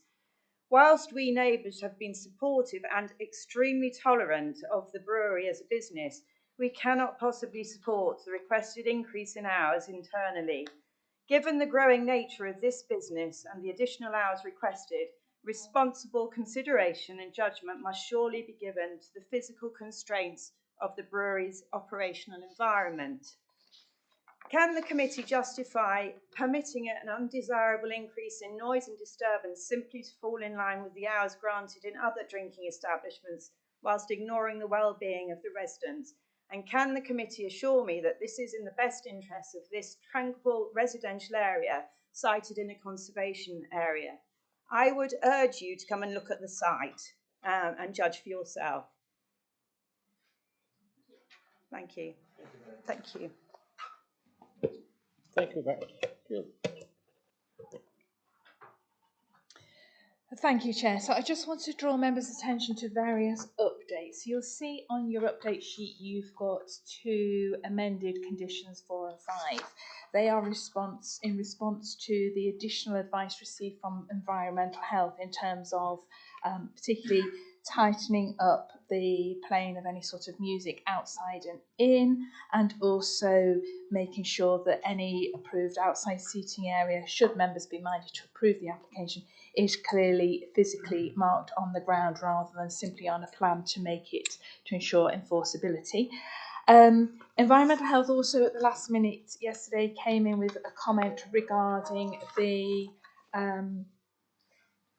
the increase in the capacity of the brewery, the pub, the bar, and the number of covers, and saying that when initially started in 2014 as a microbrewery with bar and shop, it was presented as potentially sort of 20 covers and 1 toilet was deemed to be acceptable then. They have now advised that whilst they can't insist and they have no powers to do so, they would advise that 1 toilet to serve the bar as it is now and the outside seating area is insufficient, and they would normally ask for toilet provision in line with BS standard, which would mean 2 male toilets plus a urinal and 2 female toilets, but at the very least they would want to see 1 male and 1 female toilet. So that's their comments. You'll also see on the update sheet that licensing now have an application in to vary the brewery's licence from what it currently is, which is till midnight, to they're proposing till 11 p.m.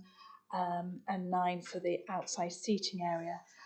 I've also received a late letter of objection from a Joan Parry at 39 Bridge Street, which raises similar objections to other neighbours in terms of the 11 p.m. closing is too late for a business of this nature, sited within a residential conservation area, and would be a serious impediment to her well-being, causing unnecessary disturbance late into the evening when residents are asleep. 9 p.m. is acceptable both inside and out. So I think that's a fair summary of the updates since the agenda was printed and certainly since your update sheet. So, oops.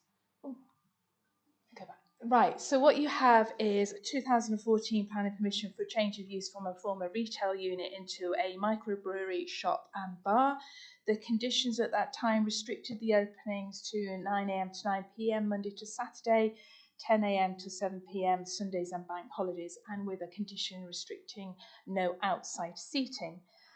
As the objector has highlighted, and in your report, during the COVID pandemic, when we had social distancing and outside seating needed to be made available to continue the support of businesses, a flexible approach was encouraged by the government to planning restrictions, and they were allowed informally outside seating, and at one point had a small marquee, and that was replaced, I understand, with the current pergola that's in place. At the same time, whilst their licence didn't cover outside seating area, there was also an exemption under the Licensing Act to allow outside seating, but that, I understand, expired in March of last year. So the application before you was submitted in 2021 to vary the opening hours, and at that time they were just simply seeking an extra half hour. They've since amended that, and initially was proposed until midnight, and now have amended that further to 11 p.m. in line with recommendations from Environmental Health. So this is the site you have here at the southern end of Helmsley. You've got the brewery and the brewery yard. You've got the retail unit here of the Framers. The defined commercial boundary of Helmsley, as set out in the Helmsley local plan, runs around here. So it's out with the commercial boundary of Helmsley, but as a commercial use, the use is compliant with our policies. There's no question over the actual use itself. It's whether or not the issue of the external seating area, the extension of the opening hours are acceptable under our planning policies in terms of the impact on neighbouring amenity. So this is the site close up. You'll see the red edge runs at a sort of angle here. This is the application site, and this is a shared access which serves the brewery and the brewery yard, but it also serves these 3 garages here. The framers also keep their bin in the area at the back here. Where the 2 businesses choose to keep their bins is not something that we can control necessarily under planning. They're wheelie bins, they're not development, but I know there is concern that the applicant has in the past obstructed access to the garage here. Highways, as you'll see from the report, have been very concerned about access being in forward gear into and out of the site for any deliveries or collection of finished product. So you'll see as we go through the slides, we have a plan that shows a defined turning area to meet the needs of the business. So highways have no objection now to that. This is the plan. The shared access in here provides a turning area here so that any vans collecting goods can enter and leave in forward gear. You can see the proposed or the existing outside seating area here. You've got 8 tables at the back here. You've got the pergola structure here, which provides a small covered seating area. And as a combination of negotiating through licensing that want a defined area, the applicant is proposing that that would be marked with a post and chain or post and rope fence, so it's a clearly defined area. These are the plans submitted for the pergola, but I think it's probably better illustrated by a photograph. It's a lightweight structure, it's in the rear yard area, it's well screened in the locality, it's not considered to harm the character or appearance of the conservation area. So this, just going through the size of the site, so you've got the outside seating area as proposed here. Those are the private garages that have shared access off the yard area, and this is also part of the brewery, where part of the brewing takes place. They've got the chiller unit behind a screen fence over here. That's looking back from that corner towards the access into the brewery yard and the neighbouring garages here, and showing the outside seating area. And that's looking from in front of the garages to the access and the seating area and the turning area that has been provided. So as you'll have heard from the objector and also from your report, there are a number of objections from local residents to what is seen as the cumulative impact of the outside seating area and the later opening hours, and the potential to increase the duration and intensity of noise in the area. We have tried to balance that against what has been happening for the last 4 or 5 years, the use of that outside seating area with no known complaints to environmental health. Environmental Health haven't raised an objection to the application, they've just recommended tight controls to make sure that any impact is controlled. I lost my train of thought, sorry. I've lost my train. Yes, we've got Environmental Health not objecting. We do have a number of objections, but it's very much a balanced recommendation of approval based on an existing business that opens to 9, 11 o'clock being in line with most businesses in and around the town, the use of the outside seating area that has taken place for a number of years. And it is felt that on balance with the restrictions in place as recommended by Environmental Health, the application is recommended for approval, Chair. All right, thank you. Members, Michelle. Thanks, Chairman. I suppose it seems to me this is one of those applications again where planning and licensing cross over, and I suppose this is the clarity that I sort of want. Clearly, we have to make a decision today in terms of planning as to what we will allow. But am I right in saying that licensing could come in and say, actually, we would restrict this further in terms of actual day-to-day operation? Because a decision by us, whatever it is not necessarily the same as a decision that a licensing department would make, if you see what I mean. Also, in terms of the potential, obviously, there's understandable public concern about how it will operate. Is it sort of our view, while obviously we have to make a decision and set that framework, that most of that day-to-day management would come under a licensing department? Because I sort of get the impression sometimes licensing tends to be a little bit more agile in terms of its ability to enforce, in that it can do things quickly, in that it's got more informal methods. That's not to be against planning enforcement by its very nature can often be long drawn out, but it's often licensing that can do things an awful lot quicker and an awful lot more effectively, in terms of the risk of losing your license is almost a bigger threat than other issues.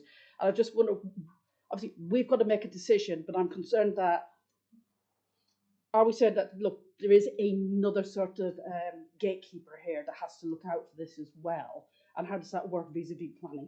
If that makes sense. Okay, I'll try and answer that as best I can, because planning and licensing do run parallel. And obviously the business then has to adhere to both the planning permission and his license. I'm not entirely sure why, but his license at the moment for inside the brewery, I understand, is until midnight, which doesn't conform to the planning permission granted in 2014, which was a 9 o'clock finish. I understand that the licensing always consult us as the planning authority, and I believe at the time we responded saying, well, this is your planning permission. So I don't understand why the license is for so much later, but I guess it's a case, in this case, if he was in breach of his license at midnight, licensing would get involved. If he's in breach of his planning permission at 9 p.m, we would get involved. At the moment, I understand his application to vary his license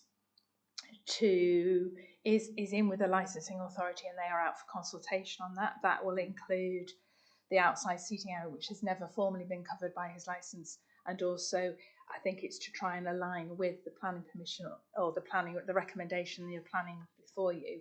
Although I think there is a slight discrepancy between his brewery license, between his license application and ours, which is the 7 p.m. closure of the outside seating area on a Sunday, whereas his planning application is suggesting a 9 o'clock closure. Don't know if that answers, but they're in parallel, and ideally they should be the same, but they haven't been for a number of years. And speaking with licensing, they are waiting to see what happens to some extent with their planning application, and we would then inform them of the decision, and then they would make their decision on the licensing. Thank you. Just to add slightly to that, the license application also includes things like management policies and such like within the operational area of the site, which we tend not to get involved with again. We have in some situations, I'm thinking about campsites and such like, sought to have a management plan where there isn't a licensing regime to cover those sorts of matters. As I say, with licensing applications for a public house, they would be submitting various policies and processes that they would then seek to adhere to through the licensing regime. I just want a point of clarity. So who trumps whom then? So how does it work? How does that possibly work? The 12 o'clock permission or 11 o'clock permission from a license, but yeah, 9 o'clock for planning. So it goes on till 11. So how, who, what, where, and when does who trumps whom? Can Yeah, they, so- legally, they have a licence till 11, so they can operate, but we're saying no till 9 So at the moment. a breach of the earlier planning control would be a breach of planning control, and we would. But be they're not in- breach, but they're not breaching their licence agreement. Indeed, that's. So if that you is will, nonsense, is it not? I'm not going to get involved where they're. No, but it's relevant to this. I think. Thanks, Michelle, because that was a brilliant question. It's a brilliant question because this is what we're going to have to determine, isn't it? And it matters who trumps whom, because whatever we say, if it's enforceable, because licensees say something else, I just want to understand what our decision making is and how much clout, for want of a better word, not planning, not licensing, but because we need to understand this when we're making these decisions about the hours. Because I think the person who spoke, thank you, was very clear about the impact it was having on the local residents, and we want to consider this. I'm just a bit lost to understand what impact we will have no matter what we say. Sorry, Richard, that's a long-winded question. No, but it's a fair point. But there are many regimes running parallel. It's not nonsensical. It's just the nature of it. So planning looks at planning and land use issues. Licensing will look at a different range of issues. The criminal justice will look at criminal issues. Data protection looks at data protection. So any operation could be in breach of one or more regimes at a different time, and the relative authority has to decide whether they enforce. So it's not a nonsense. It's the reality. There are many regimes running parallel. Sorry, when I've used a bad word, haven't I? I've used an inappropriate word, but it is hard to understand from an operator's point of view or a resident's point of view. Yes. Who is certainly a conspicuous issue many times, as you say, Michelle, is with licensed premises, the planning constraints and the licensing constraints ideally would align, but they often don't. And then it's up to the relative authorities to decide to what extent they're going to enforce if there's a breach. Sorry, Chairman. Sorry, I do beg your pardon, Chairman. I'm just trying to understand, when we make a decision, what impact it will have, because it could be not applicable by another. I do understand the different decision making, but I think it's important for us to know that what we're trying to do and what weight it has in terms of can it be enforced. Well, it's just as Richard said, we're primarily about the use. So the use needs planning permission, and it also needs other things. It's a bit like we give planning permission for a car park. So a car park's there, but if the driver hasn't got a driving licence, they can't park there because it's a different regime. Yeah, the hours of operation in terms of the use and the impact on local amenity is essentially governed by what the environmental health response is, which I believe is satisfied with the 9 o'clock outside and 11 o'clock inside. But they're also wanting us to attach additional constraints to the outside, for example, no outside music. Yeah, I mean, does that help at all? Yes. I think you kind of answered the question a little bit. It's about the operating hours of the whole site. I think we're looking at 16 hours from 9 till whenever. I think it's around that. That would be the whole site's operation. I know it's broken apart, but this reminds me of an application we had over in Bournemouth with a cafe over there, where their operating times were so impactful as a whole that it became initially, it still went through because it's different licensing and else, but I think that was a bakery, I think. But I think here is because it's broken down into the different sections, but it's still the one site is still operating for that period of time. That's within our remit, isn't it? And I want to know how we're sort of mitigating some of the impacts of the amenities on that part of it. The licensing just kind of follows. Well, the brewery use has already got permission, so Yeah. this is all about being able to sit outside as a customer. Yeah. And it's not unusual for public houses based in residential areas, and most of them actually are, in terms of the history of public houses, to serve people living there, have a different condition applying to the outside space to the inside space, purely for amenity reasons, and it's very easy to monitor and enforce. Yeah, I think my point was the public house tends to open at 11 in the morning because the licensing, not 9 o'clock in the morning, because the operations were already happening on site from 9 o'clock. That was it, and because you're talking about 2/3 of the day operating on that site, that's just a question about how we mitigate that overall site impact rather than. But I get the point. You know, I completely see what they're doing, understand why they're doing it as well.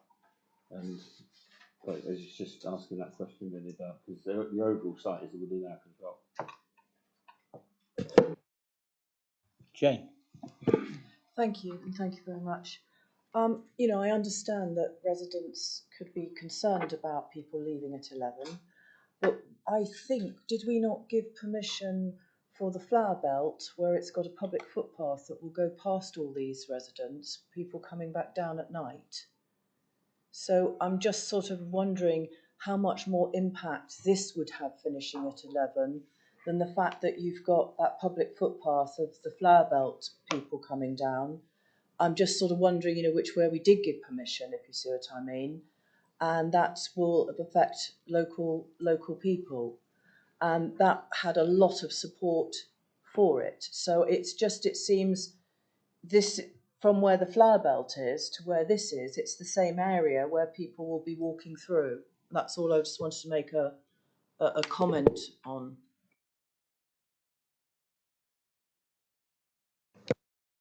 I don't know if that was a question, but potentially, I mean, the flower belt is seasonal anyway, but the issue of the opening hours for this public house, it's outside the retail area of Helmsley, but it's already an established commercial use, and there's commercial uses further down Bridge Street, including the old butcher's shop on the bridge, which has got planning application in to convert to a public house. Is what I've said originally, is it going to impact on people's amenity? We consult environmental health, and there's a very clear response from environmental health in relation to those hours of operation, both inside and outside, which we're going with and aligning with, and hopefully the resultant licence application will align with, if this is approved, what those times are. Patrick. Thank you, Chair. Well done with this. This is a very good report, and it's complicated. But can I just ask, just for clarification on a point? I know I should know this, but I don't. When it says closing at 11, that means last order's 10:30 and the premises shuts at 11? Or can I order a drink at 11 and stagger out at midnight? The wording, if I may, so the wording of the condition, and this is certainly recommended by high environmental health. Oh, sorry. Is, let me find it. Sorry, I've got so many bits of paper here. Right. That the brewery, shop and bar shall not be open to customers outside the hours of 9 AM to 11 PM. Monday to Friday. So it should shut at 11. That's the recommendation. The current permission is that it's not to be open to the customers outside the hours of 9 AM to 9 PM Monday to Saturday. So it's going to 11 PM Monday to Saturdays is the proposal, and then it's currently 10 till 7 on Sundays and bank holidays, and they want to go to 10 till 10 on Sundays and bank holidays. And then there's the added outside seating area. I think the idea of certainly the original permission in 2014, the early hours, the 9-10 o'clock start, was to cover the fact that it was very much a microbrewery with the option of tours and tasting events. So it needed to be open to customers to be able to come in then, to be able to conduct those perhaps before it actually opened more to the general public. Thank you, Chair. Anybody else want to speak? Right. Well, so far we haven't got a proposer or a seconder for this application. Colin, propose. Have you seconded? Malcolm, second. All right. Okay. Well, I don't think we should go any further. Okay. Quite happy. Go on. Right. So can I just check condition 3? So the recommendation is that the outside is 9 till 9 Monday to Saturdays and 10 till 9 Sunday. So there's a 9 o'clock outside close. Thank you.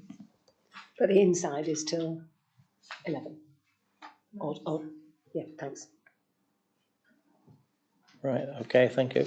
Okay. Well, we've got a proposer for this application. It's Colin, and a seconder, which is Malcolm. All in favour? Sorry. So, Chair, can I just check that any additional conditions that the environmental health are wanting conditions for. Have they been incorporated? Yeah, but on the update sheet, it's an expansion of the wording in. It's an expansion of the wording in the recommendation on the original agenda. So in the update sheet, environmental health are asking not only that no live, amplified, pre-recorded or other music in the outside area, they also asking that any played within the premises to only take place with the doors and windows closed except for immediate access and egress, and that noise from the premises should not give rise to a statutory nuisance at nearby residential properties.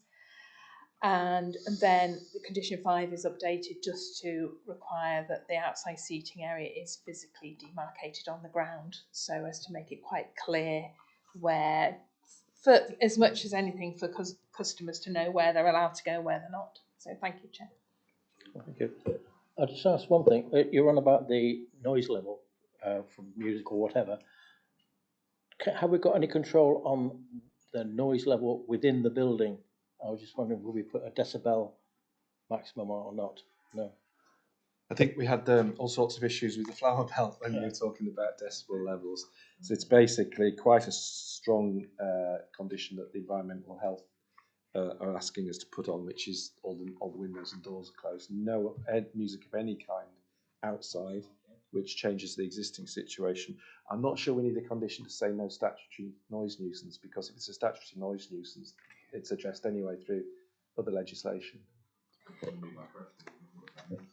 It was only something that environmental health had raised. I'd initially said that I'd asked them for their comments on whether or not in a previous application we put about noise levels at adjacent properties, and environmental health's advice to come back was to add it in that bit, but it is actually introducing a different regime into a planning condition. So whether it's reasonable. It brings us into dealing with a statutory noise nuisance, which is not our remit. No, exactly. If that happens, then it's dealt with by North Yorkshire Council.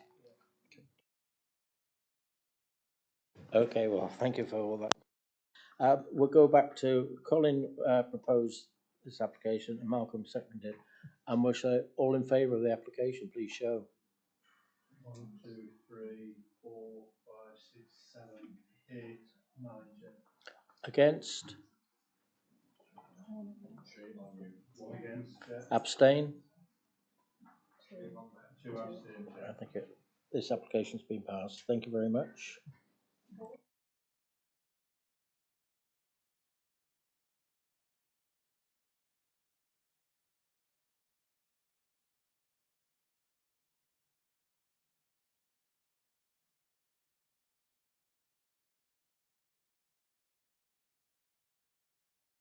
Right.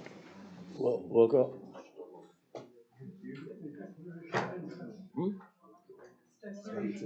Right, okay.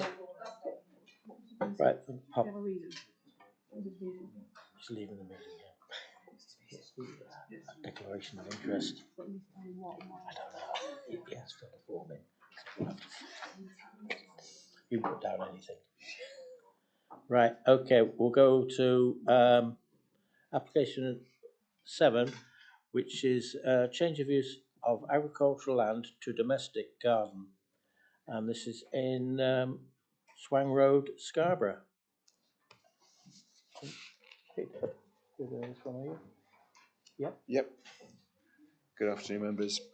So this is an application. We do have a couple of speakers, so I'll just do a quick introduction, but it's a change of use of agricultural land to domestic garden, and also the construction of a garden room. So those two elements of the project that we'll be looking at.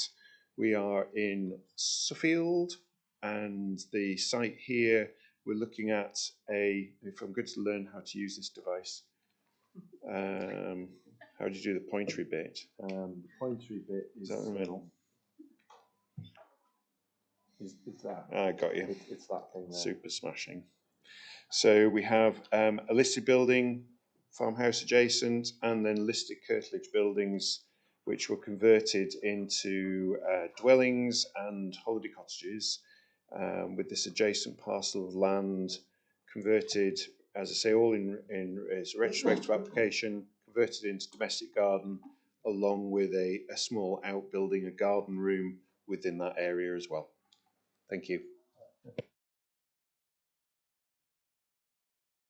Sorry, we've got two speakers.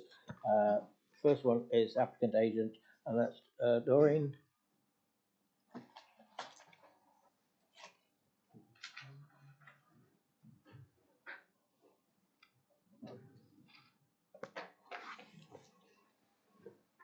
And you have 3 minutes from when you start speaking. Chair and members of the committee, thank you for the opportunity to speak.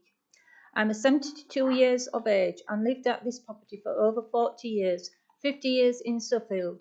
Suffield's been my home for most of my life, and my intention with this application is to simply to enjoy my retirement while continuing to care for this and care and improve the land responsibly.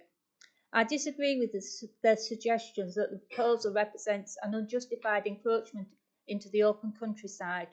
When viewed from the driveway or surrounding viewpoints, there is no clear or obvious distinction between the existing buildings and the land proposed for curtilage. The farmhouse, barns, walls and associated spaces already have read as one cohesive group. There is no visual or historical break that would suggest a separate agricultural field being absorbed. It is also important to note that neighbouring development, including a recent erected fence, is more visually prominent than what is proposed here. That fence introduces a strong artificial feature into the landscape, where this proposal is modest in scale and capable of being softened through landscaping. Please see the photos which have been added since. The refusal suggests erosion of historic farmstead character, but no historic layout is being obscured. In fact, significant effort has been made to enhance the character of the site. Non-native trees were removed following advice from the authority. Dry stone walls have been rebuilt and native planting is underway. The openness referred to is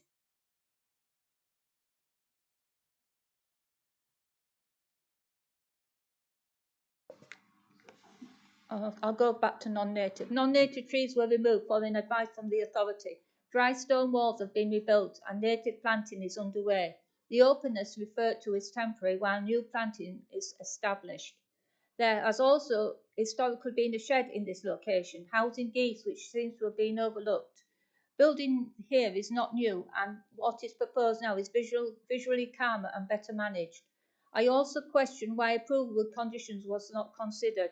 Conditions relating to landscaping, materials or planting maturity would clearly address concerns about visibility and integration. This proposal would not harm the landscape, heritage access or rural character. It reflects long-term stewardship, modest use and a desire to remain connected to the countryside that has been my home for over 5 decades. I respectfully ask the committee to reconsider and approve the application, potentially with appropriate conditions. Thank you. Right, thank you very much. We have a second speaker. Find it. Sorry. In favour of the application, it's Paul.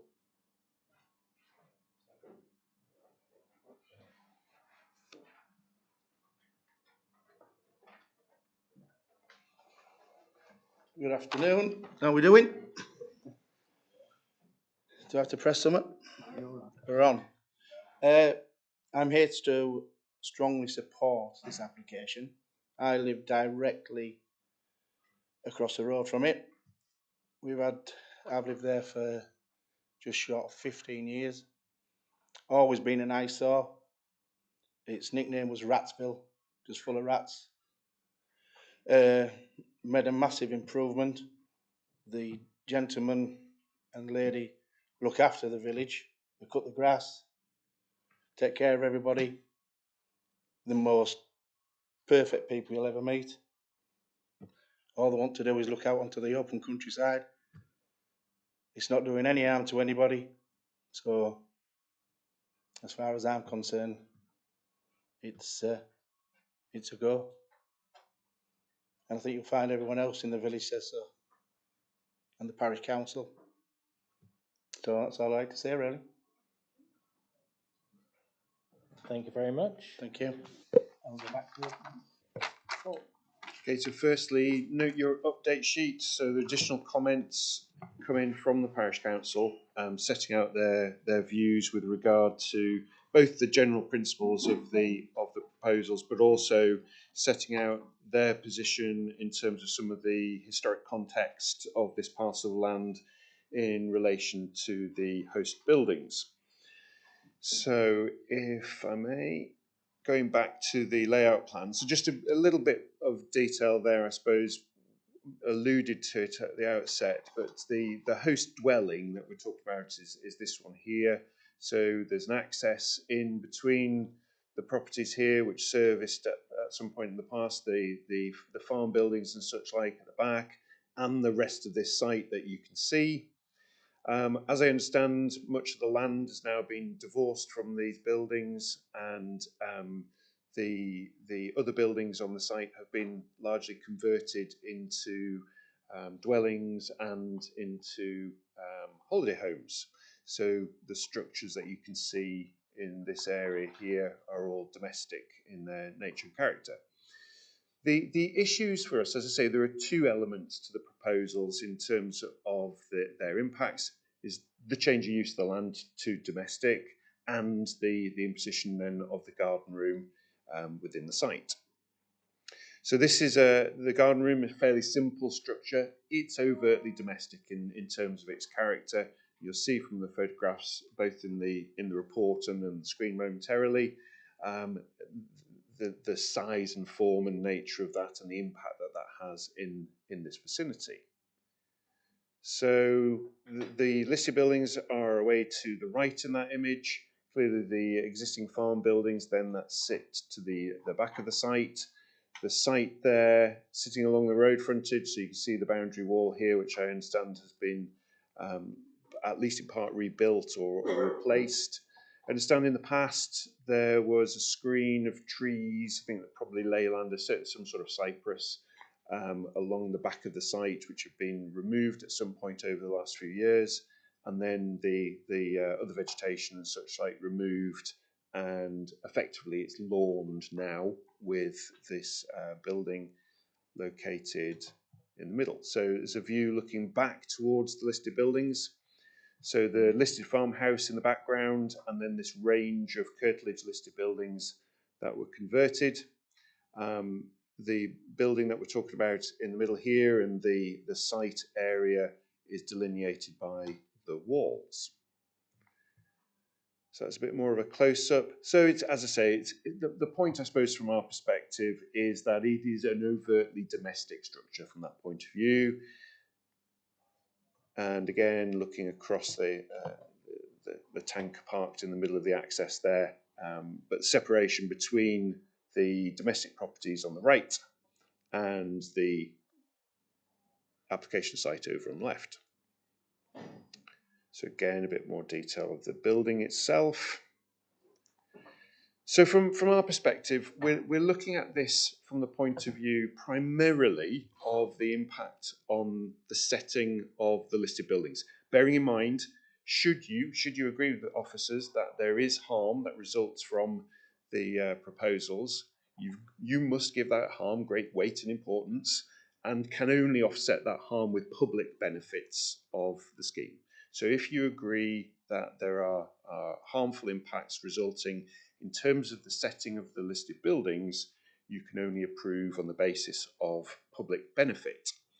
From our perspective, we don't find a public benefit from this proposal. The benefits are purely domestic. They are about the use of that land by a private residence, and the benefits, therefore, in our view, are on that private residence. From our perspective, the increase in the domestic property and extending that now into what we consider to be open countryside, granted it is framed by the large agricultural building to the rear, but from our perspective, this parcel of land historically, despite the position taken by the parish council, this is part of that agricultural form. It's part of the sort of field matrix in the vicinity, and we consider the loss of that character to be harmful. the likelihood is that we will see, increased paraphernalia and use and such like within this parcel of land, which will increase that harm over time. That domestication of that land is, in our opinion, harmful to the significance of the listed buildings.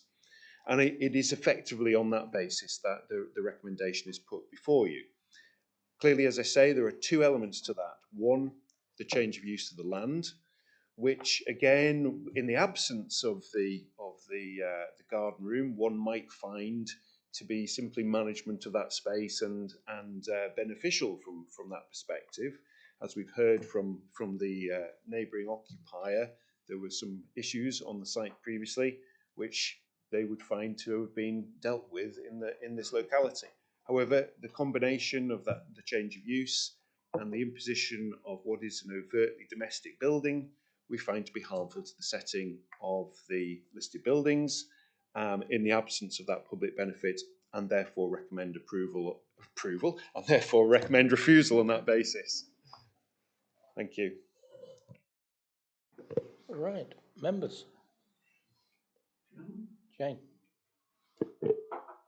I think I've understood, but not entirely. So what you were saying is, if that building wasn't there and it was still agricultural, i.e. grassland with a pond in it, with no change of use, but the fact that people walked in it or did whatever is what people can do.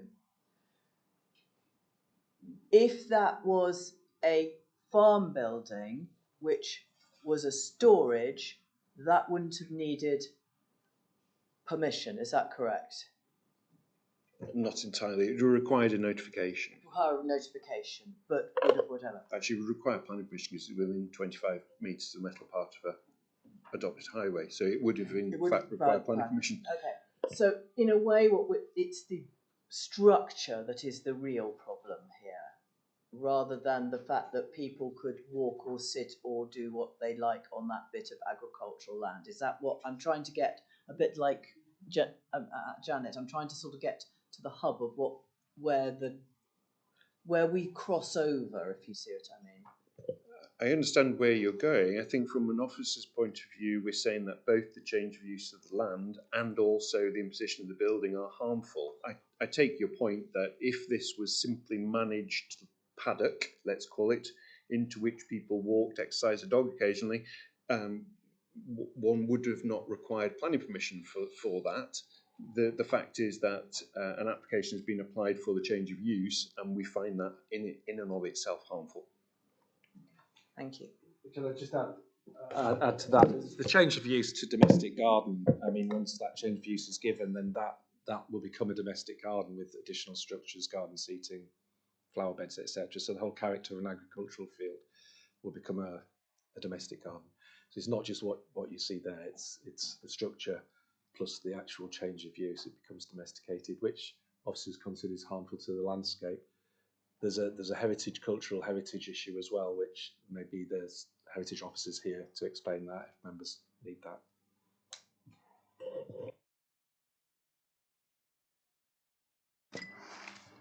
I've known this farm for a long time, having represented this area for very many years.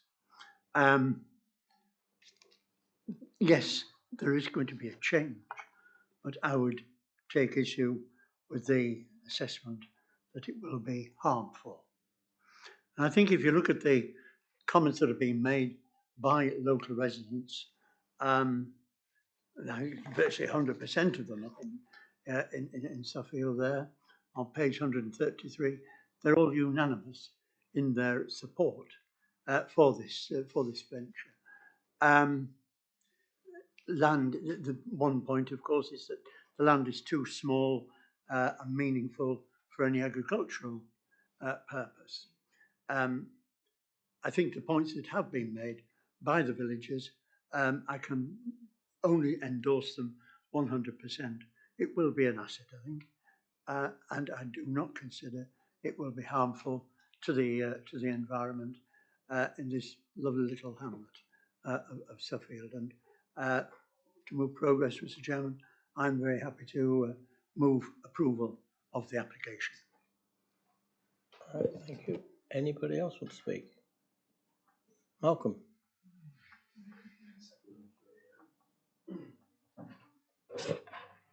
Yeah, thank you, Chair. I'd just like a bit of clarification about harmful to the settings of the listed building, because,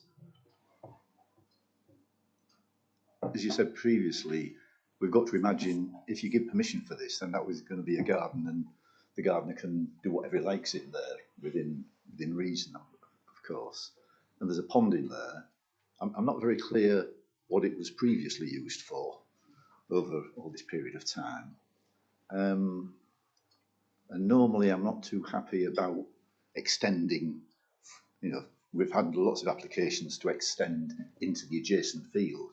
The thing in this case is that you've clearly got agriculture immediately next to it. It's not immediately obvious that there's an agricultural requirement, and equally I'm not very clear that a garden there would harm the listed building setting. And so I'm minded to support David, but I'll listen to your answer first. Right. Steve, sorry. Just a question that's been mentioned about the pond. Obviously, again, we're going to be, I don't know whether the intention is to get rid of the pond, but I would say that would be quite a degradation for local nature if we lose the pond, the biodiversity loss. If we change this, so could we condition that they retain the pond or something? It just seems to me that is quite a significant part of that property, is the fact that there's I would say almost a dew pond there.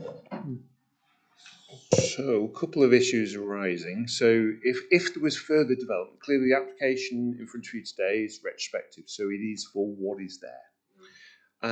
If they were to carry out an engineering operation that required planning permission by way of filling in, then that might require planning permission in and of itself, and we would adjudicate on that as and when.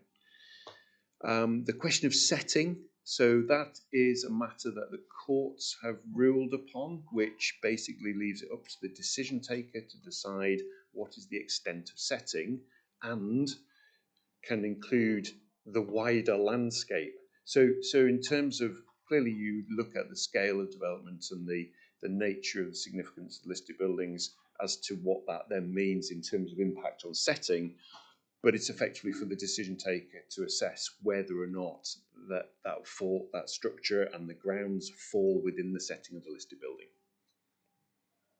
It was a matter of the decision taker. Michelle?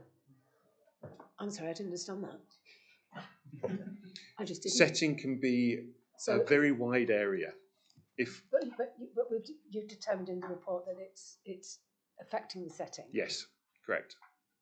And is that because of the distance between it and the listed Yes, buildings? I mean, it's, from our perspective, it is directly in the setting of the listed buildings, yes, and forms part of that immediate setting.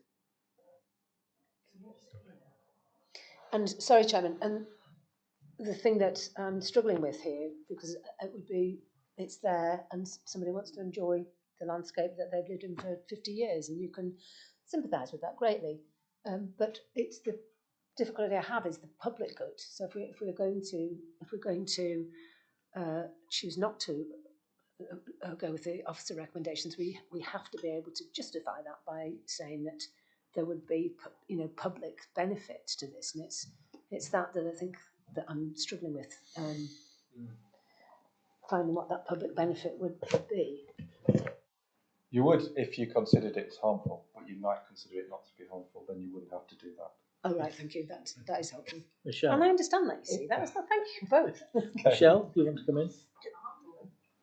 Just an observation about this building, right? It seems to me it's a temporary building, isn't it? I mean, you can buy, there's loads of companies selling similar buildings online. And one thing that struck me, you said about agriculture, is I could buy a similar building like that online, and I could put working dogs for a farm in it. Am I in breach then, or am I using it for agricultural use if they're working dogs for a farm?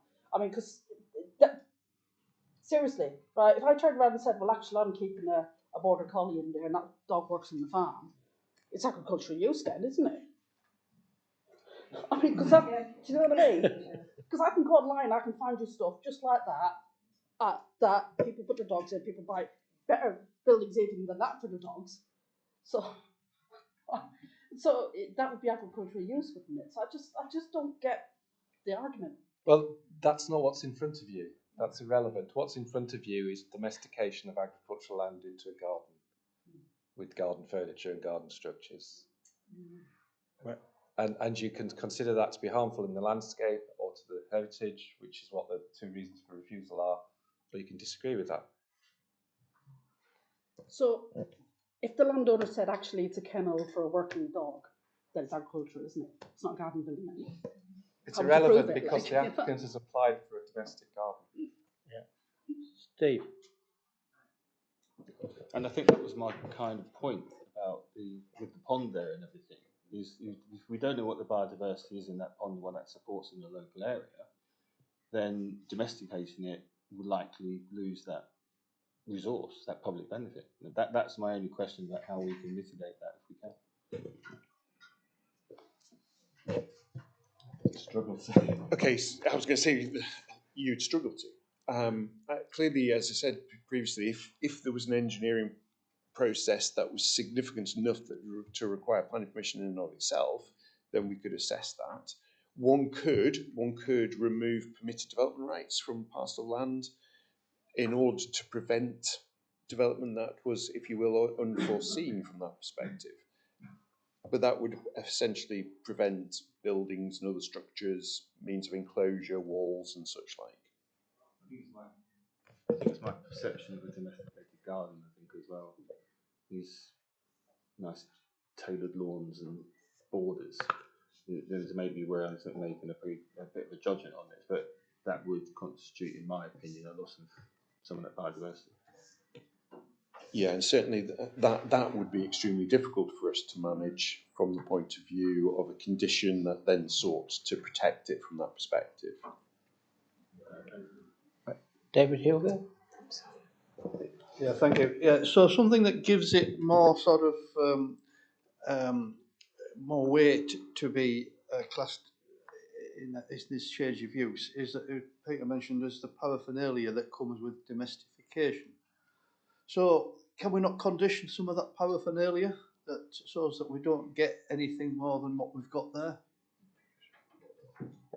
I mean, yes, is the simple answer to that. I think from my perspective, however, if one was to do that, you're almost saying, well, it's not to be used as domestic residential curtilage, because there are, you know, a series of expectations, I guess, that would go with a change of use of that nature. One of them being the ability to have a barbecue there, have sitting out area, you know, all of those sorts of things that come with it. Clearly, we often, from an enforcement point of view, we often, and not looking at this site, but we often have those situations whereby parcels of land are being managed more than one would expect them to be. So the grass is cut regularly, etc., etc. We don't generally consider those to be a change of use. It's a matter of fact and degree as to whether or not a change of use has occurred, and those sorts of practicalities wouldn't necessarily in and of themselves result in a change of use. We wade into a somewhat grey area, I think, at that point. From my perspective, if we're to allow a change of use of this parcel of land, one must expect that those other things can happen, and not to say that they are happening or would happen. That would be up then to the owner of the property to decide how they're going to manage what would be their garden. Janet. Thanks, Chairman. I've listened carefully to all of this, and I believe that there is no harm. I think that the people who have represented the area for a long, long time, David, who's made a proposal to approve this, and people who live there and people who are neighbours there, approve it and don't see the harm. They're not the decision makers, we are. But I am swayed by that, and I don't think there's harm, and therefore I'd like to second David's proposed approval. Okay. Patrick.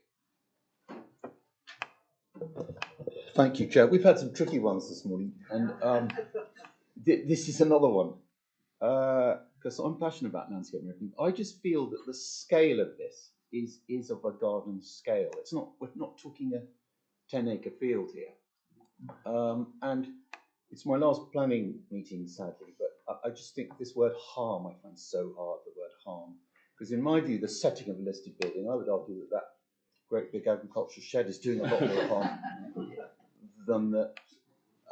But anyway, that's just an observation. I'm minded to go with this, even though I think I don't like the siting of that hut. I think it's just plonked in that area. But someone's looking after it carefully, and I just think it's the right scale for the building. It's not out of scale, so I'm minded to go with it. Thank you. Jane. I think it was asked earlier, but I obviously missed the answer. In the fact is, can we condition the pond to remain? And I think that was asked earlier, and I don't think that I heard that answer to that. Or did I not hear that answer to that? I think it wasn't quite the nature of the question, but Okay, well, okay, if it wasn't, I will make that question. Are we able to, if we were minded to go, to make the fact that because of the pond adding to biodiversity, to increase the public benefit, to therefore make it a condition? I think that it would be a reasonable thing for members to do, yes. Thank you. I can say, Mr. Chairman, I don't think there'll be any problems as far as the pond is concerned. Like many farms, the Northfield does have a pond there. I don't see any problem at all. Right. George, you want a quick word? Yes, We'll just quickly, I'm reading the members update sheet, which has the Parish Council's response, because I think the Parish Council's response was not in the original report, but it was submitted afterwards, and clearly they strongly support this application. But there is one point that they are making here that I would like to clarify on. It is near the end of their comprehensive submission, and they are talking about the erosion of historical and spatial distinction that took place once consents were given to change the original farm and buildings from agricultural use to domestic use, which it seems took place in the year 2000. So do we know what happened in the year 2000 that led to the change of the use from agricultural use to domestic use, and is that relevant to our consideration today? I certainly can't say it's irrelevant. This is all associated with various things that happened, as I understand, with regards to the planning permissions for the change of use of the curtilage listed buildings. There was then selling off of parcels of land. They were then sold off to a third party. Various things have changed around. There's been an agricultural building approved but not built. There was a new access track, again, that was approved and I think has been being constructed. So a number of things have changed in the vicinity in the past number of years. Whether or not any one of those is significantly material to the determination would be another matter. The question, I suppose, in a little doubt is the Parish Council's assertion in terms of the direct relationship of this paddock to the operation of what had been the farm in the past and listed building, and exactly how those parcels of land were used and interacted. Is it the case that there has been a gradual shift from agricultural use to domestic use since the year 2000? I think that would be a fair comment, yes. Thank you. I think had enough speakers, I think, anyway. And what we'll do, I think we should go to the vote. And we have got, sorry. Yeah, can I just? Yes, Chair, just if we're voting on a approval which is contrary to officer's recommendation, so we do need to have a articulate some reasons for approval. Now we have to do that, and also I'm assuming we would be delegating to officers to apply appropriate conditions, one of which would be retaining the pond. So we do need to deal with two issues. First of all, we do need to articulate reasons for approval. Okay. I'm assuming it'll be along the lines of, I think it's been mentioned, it's not sufficiently harmful, it's not out of scale, particularly in view of the adjacent agricultural building. Yep, any other reasons? So Chair, the vote is to approve on those, for those reasons, with conditions delegated to officers, which would include the retention of the pond for biodiversity reasons. And any of the particular conditions, oh, well, I suppose leave to officers. Yeah. Okay, right, well. Are the proposer and seconder happy with? Yes. So it's David and Joe. Right. I think, Chair, you have to have the opposite of the reasons for refusal. So the members do not consider there to be landscape harm due to the small-scale nature of the site, or indeed harm to the setting of the listed building.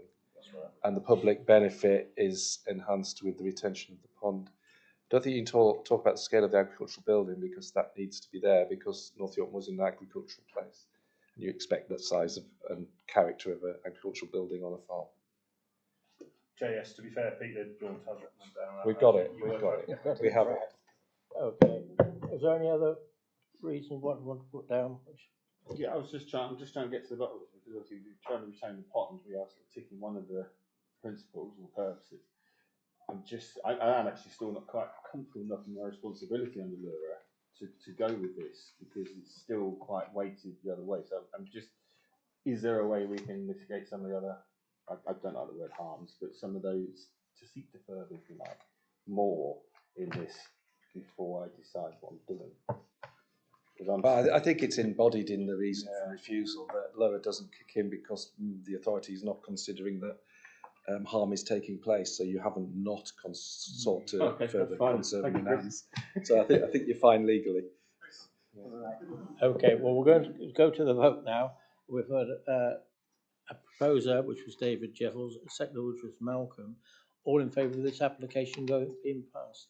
Please show. 1, 2, 3, 4, 5, 6, 7, 8, 9. That's unanimous, Chair. Right, thank you. That's been passed. Okay. It looks like we're going to have a few minutes break.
To item 8, which is the installation of ground-mounted solar array, and this is at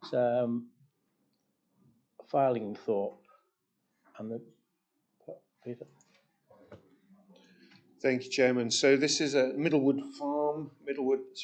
Lane, Farlingthorpe at Middlewood Farm caravan site, and it's an application for 192 solar panels. And we do have a speaker, so I'll just very quickly show you what and where. So we are in Farlingthorpe, and this is the sort of extent of the caravan site. These are camping pods, you can see. The existing farm structures, which I'll explain a little bit more about in a moment. Static caravans over here. The landform slopes quite steeply down from north to south in this image, and the application is for solar panels to be sited adjacent to the boundary of the caravan site. And I'll leave it there for the moment. Thank you. Thank you. Well, we have one speaker, and that's Peter.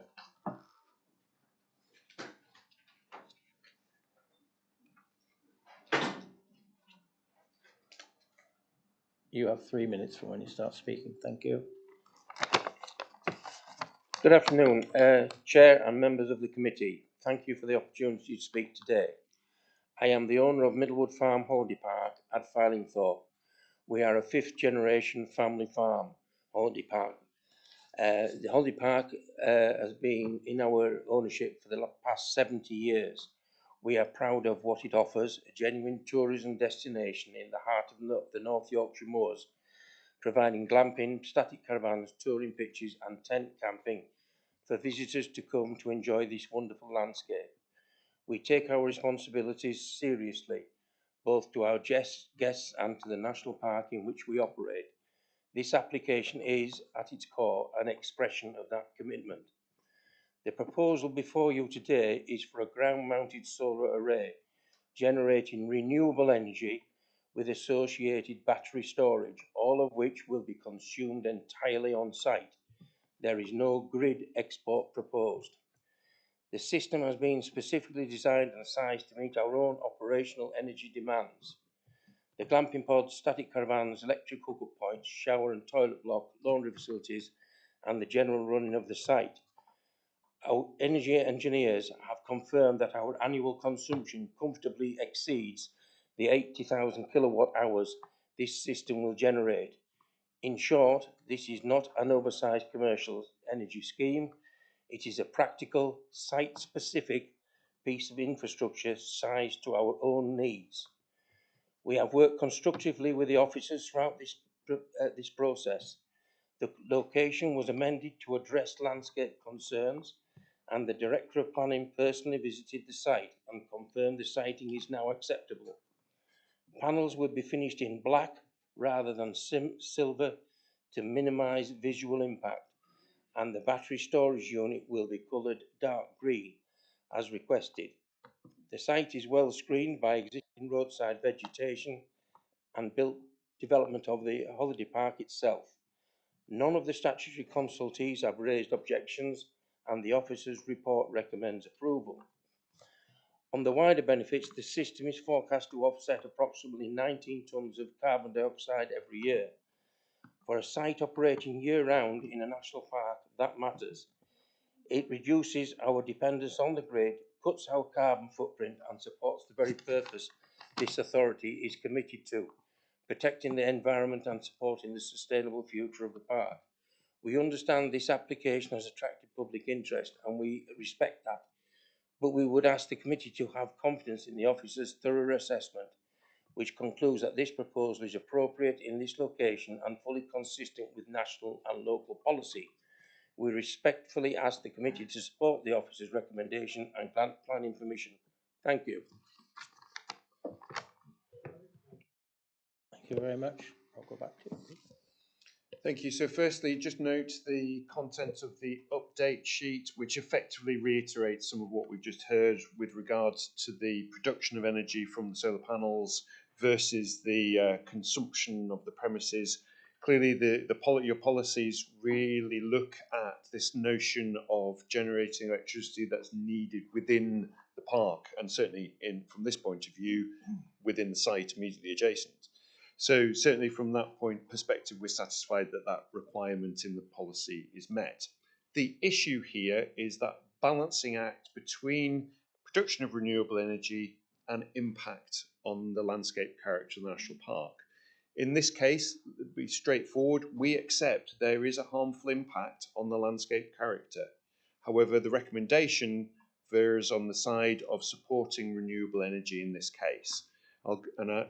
What I need you to know and to understand is the degree of landscape impact that results from the development in order that you can assess and judge whether or not the development is acceptable in terms of that balancing act. So, the images that you'll see momentarily will sort of illustrate how that works and how the landscape form works, but the fields here run downhill from here back to the site, then roughly flattens out in this zone and is relatively flat across most of this area, with an uplift in the landscape form away to the sort of southwest. We had a look, and there was a mention there of the head of planning visiting the site. Certainly Chris and I have driven all around the area to try to get an understanding of the vantage points and therefore the potential impacts that has across the wider landscape. And the main impacts are from this sort of zone through the northern part of the landscape above the site, and I'll illustrate that momentarily. So a bit more of a close-up. So the existing camping pods in the field here, and this area then is used for is a camping caravanning site. And so during the summer months, or the holiday months, if you will, is very heavily occupied. Clearly, the photographs that you see, you will only see effectively the camping pods in that image, but I'll show you that momentarily. Away to the edge of the site here is obviously a built-up area of housing, and again you can see that in more detail in a moment. Various bits of infrastructure associated with the proposals. So along with the panels themselves, we have various enclosures for the bits of kit, the electrical equipment that goes along with that. Nothing of any significant height. We're talking about up to 2 meters in height for these sort of kiosks. So it's 2 meters by 2 meters, or 2 meters by 1.5 meters, and 2 meters in height. So this has been through previous iterations. I just wanted to sort of go, we had a lot of discussion on an appeal that we had at Slighthamdale not so very long ago, looking at the nature of impacts and the weight that the planning inspectorate were giving to the generation of renewable energy. And we really wanted to look at this proposal in terms of, well, what was the best option, notwithstanding at that time what our recommendation might be, but what was the best option for development. And again, you'll see this illustrated a little bit more in the photographs that follow, but the application is now proposed is in here, and the original application had the panels much further up the slope. And from our perspective, they were isolated from the development. They sat very poorly within the sort of landscape form, within the geomorphology in the field, and had a much more significant impact on the landscape character. So the case officer sought to seek amendment to change that to this location, and included in your recommendation is a condition which I think it's condition 5, or to get my glasses, prior to development commencing, a landscaping and boundary treatment scheme to be submitted and approved in writing, to include details of planting, landscaping, means of enclosure, designed to soften the development to provide effective screening, and so it goes on. We don't have those details for you, but that's for submission should this then be approved, with the express idea of settling the proposal into the landscape form. So this is taken from the footpath. So there's a footpath that comes across the field in this location, and the site that we're looking at, then you can just make out the roofs of the camping pods. So the original application was in the foreground here, just this side of the hedge, and the proposal then sits immediately this side of the hedge to the north of the campsite. So this again is taken from the road, if you can imagine, up toward Filing Hall School, so back up towards the main road, clearly giving a very good vantage point over the wider landscape. And again, the original application sat in this zone, if I can hold this steady, and the current application then is along this boundary here. So again, trying to visualize the impact that would have. In our view, even with the proposed screening, certainly over the first few years, this would be visible in the landscape. It's not going to disappear, but what would our expectation would be, you'll see the line of the existing hedge, and you'll see the line of a new hedge in front of that, with the panels between, and with an expectation of tree planting sitting behind that line of panels, bearing in mind they will be facing that direction rather than back toward us. The opportunity to create screening that settles that into the immediate landscape, we feel that will significantly mitigate the impact. And as I say, with a view to our recommendation in terms of then renewable generation on that basis. Bit more of a zoomed in view. So again, gives you then a bit more of a feel of how this sits with the caravan site. It's a little bit more prominent in that image. You can see the camping pods along that boundary and along the far boundary. And so looking at that in terms of context, you certainly during the summer months, you'll see the caravan camping site with the pods, the village away to the left there, and then the solar panels sitting in that context. So again, I suppose differentiating from the Slightondale application that we saw before, that was very much sited solely in a rural location with very little in terms of development context. This will sit within the context of the existing buildings and within the context of the caravan site. Again, I'm not trying to suggest that this results in no harm, but we find that the proposals, including that mitigation with planting, would be sufficient for us to support it. Again, this is looking back up in the other direction, gives you a much better feel for the nature of the slope, I think, at this point. So the original proposal, you can just see the end of the buildings here. So the original proposal sat along that fence line. And so would have been very prominent in that landscape form. And certainly as the landscape changes its form, as it flattens out, we really felt that that would have a significant and harmful impact, and felt we couldn't support that proposal, even in the context of renewable energy generation. And as I say, sought to change that proposal. So really, without further ado, the issues here are a balancing act. There is some landscape harm resulting from this because we're introducing development into a field in the countryside. However, combining the issues of context, the renewable energy to be utilised entirely within the business adjacent, as I say, the context of the caravan site in terms of its physical presence, and the mitigation proposed through condition 5, officer's position is to recommend approval. Thank you. Thank you. Members, first of all, Steve. Really interesting, particularly in the parks itself. I fully support this application because it's pretty. I think you're expecting me to support this application in the nature of, being in support of renewable energy in general. But on the same paradox is also you rank them at land management, and I was going to ask. The field looks like it's just a grazing field, an agricultural field, so there's not going to be a lot of biodiversity in there anyway. So if we're going to ask for biodiversity net gain, there's not going to be a great deal in there to lift it up from that to that. Is there anything we can do with the land management thing to increase the nation? Because knowing solar farms elsewhere, you're expecting, they're talking 110, 120% biodiversity net gain in some of these applications. Is there any way we can condition a bit more and to make sure that but overall the application is public benefits, reducing carbon, it's reducing grid, it's supporting local businesses, it's supporting tourism. So I think in general, I think it's a good report.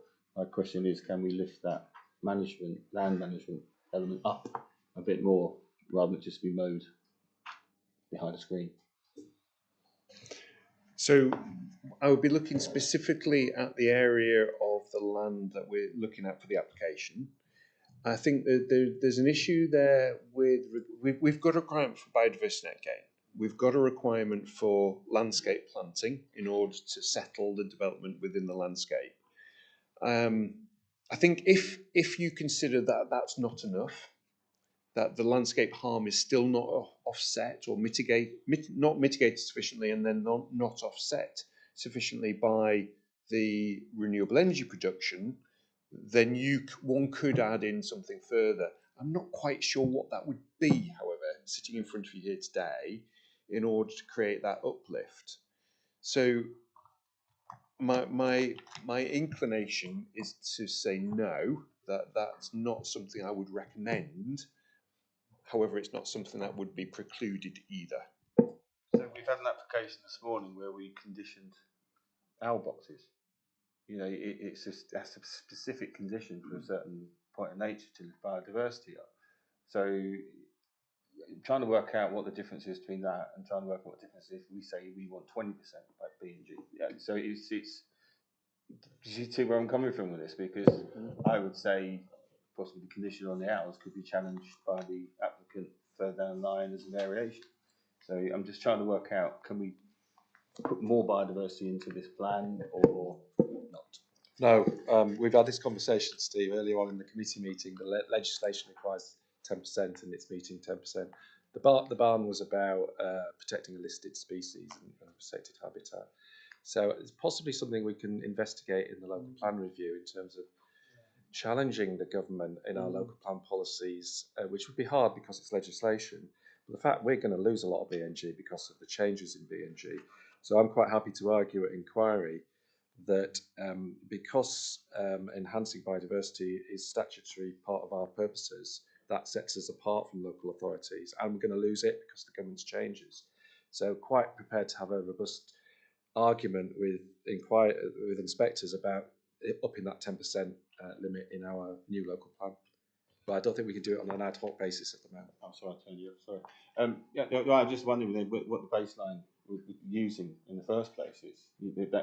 I've seen this before in another planning meeting on a different council a long way away, was, you know, the developer took out the biodiversity and then put the baseline assessment in. So I'm just wondering whether we can ensure that that doesn't happen. At least we can go from a baseline that we're certain of to get that. Yeah, so the subject of trashing in biodiversity net gain, absolutely. Assessment is something we're really conscious of. Yeah, it's a field. So those sorts of cases tend to be the filling in the pond and the cutting down trees and the removal of all the bushes, and then doing your baseline assessment. Unless the hedgerow was removed, I can't really see that could be the case.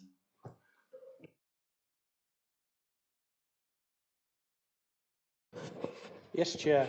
We're looking at this one in same light really as a camping pod about three applications ago, where we wanted screening. There wasn't enough knowledge as to what was going on. You can't really see possibly into how it's going to affect everything. So really, is it possible when we have a site visit about 10 miles away, can we not have a site visit where we go and see what sort of impact this application is going to have? And it is out in an open field. Screening is going to take, as it was said before, 5 or 6 years to actually come up and actually screen the application that's going in. So, I think it would benefit members greatly if we also had a site visit down there to see just what the impact and everything else is, if that's possible, Chair. Yes, Chair. Actually, without further ado, I support Colin's suggestion. I think the point is it's a pretty significant number of places, 10 times bigger than what would normally be a domestic application. I don't think we have a policy for ground-mounted solar panels specifically, or a design guide. So I think that I would be happier if I'd had a look at the impact that the officers have assessed myself for making a judgment. I think the point is, I mean, sometimes you see a glimpse of these on the train going to London, don't you? And sometimes you don't see them. Sometimes you get a huge glare out of the field and think, what's that? And although it is a built-up area, in a sense, it affects the setting of that view of the village quite significantly. So in some senses, the fact that it's close to a conservation village could actually be detrimental, not good. So without further ado, I'd support a site visit. just in saying that, I just would add that obviously we have some details of the energy use, but there's a sequential test to energy, isn't there?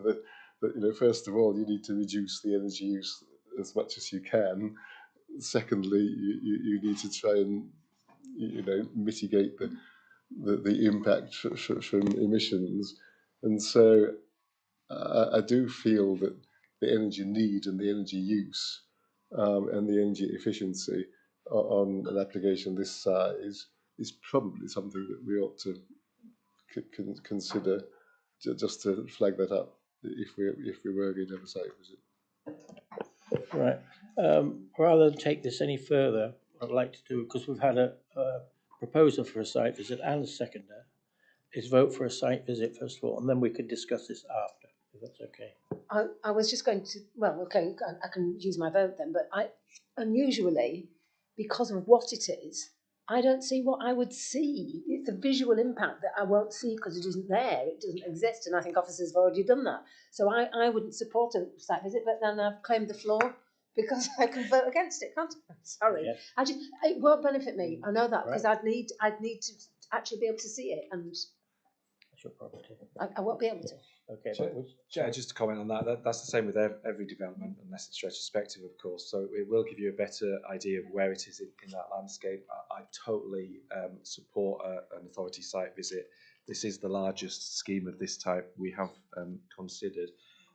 It's not a solar farm. It's a solar array to meet the needs of an existing business that's already got massive amount of solar panels on those agricultural buildings you can see there. So this is going to create a very, very sustainable local business, but it's not a farm as on the train journeys down through the Vale of York that you see masses and masses, but it is a scale that doesn't sit easily with our existing acceptance of renewable energy.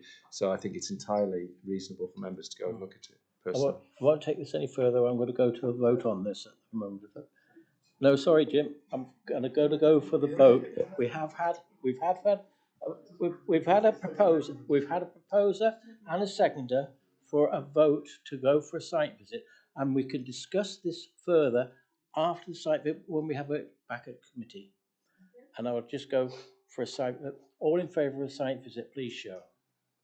1, 2, 3, 4, 5, 6, 7, 8, 9, 10, 11. Against? 1, 2. Abstained? Right, thank you very much. Okay, so site visit it is. Thank you very much.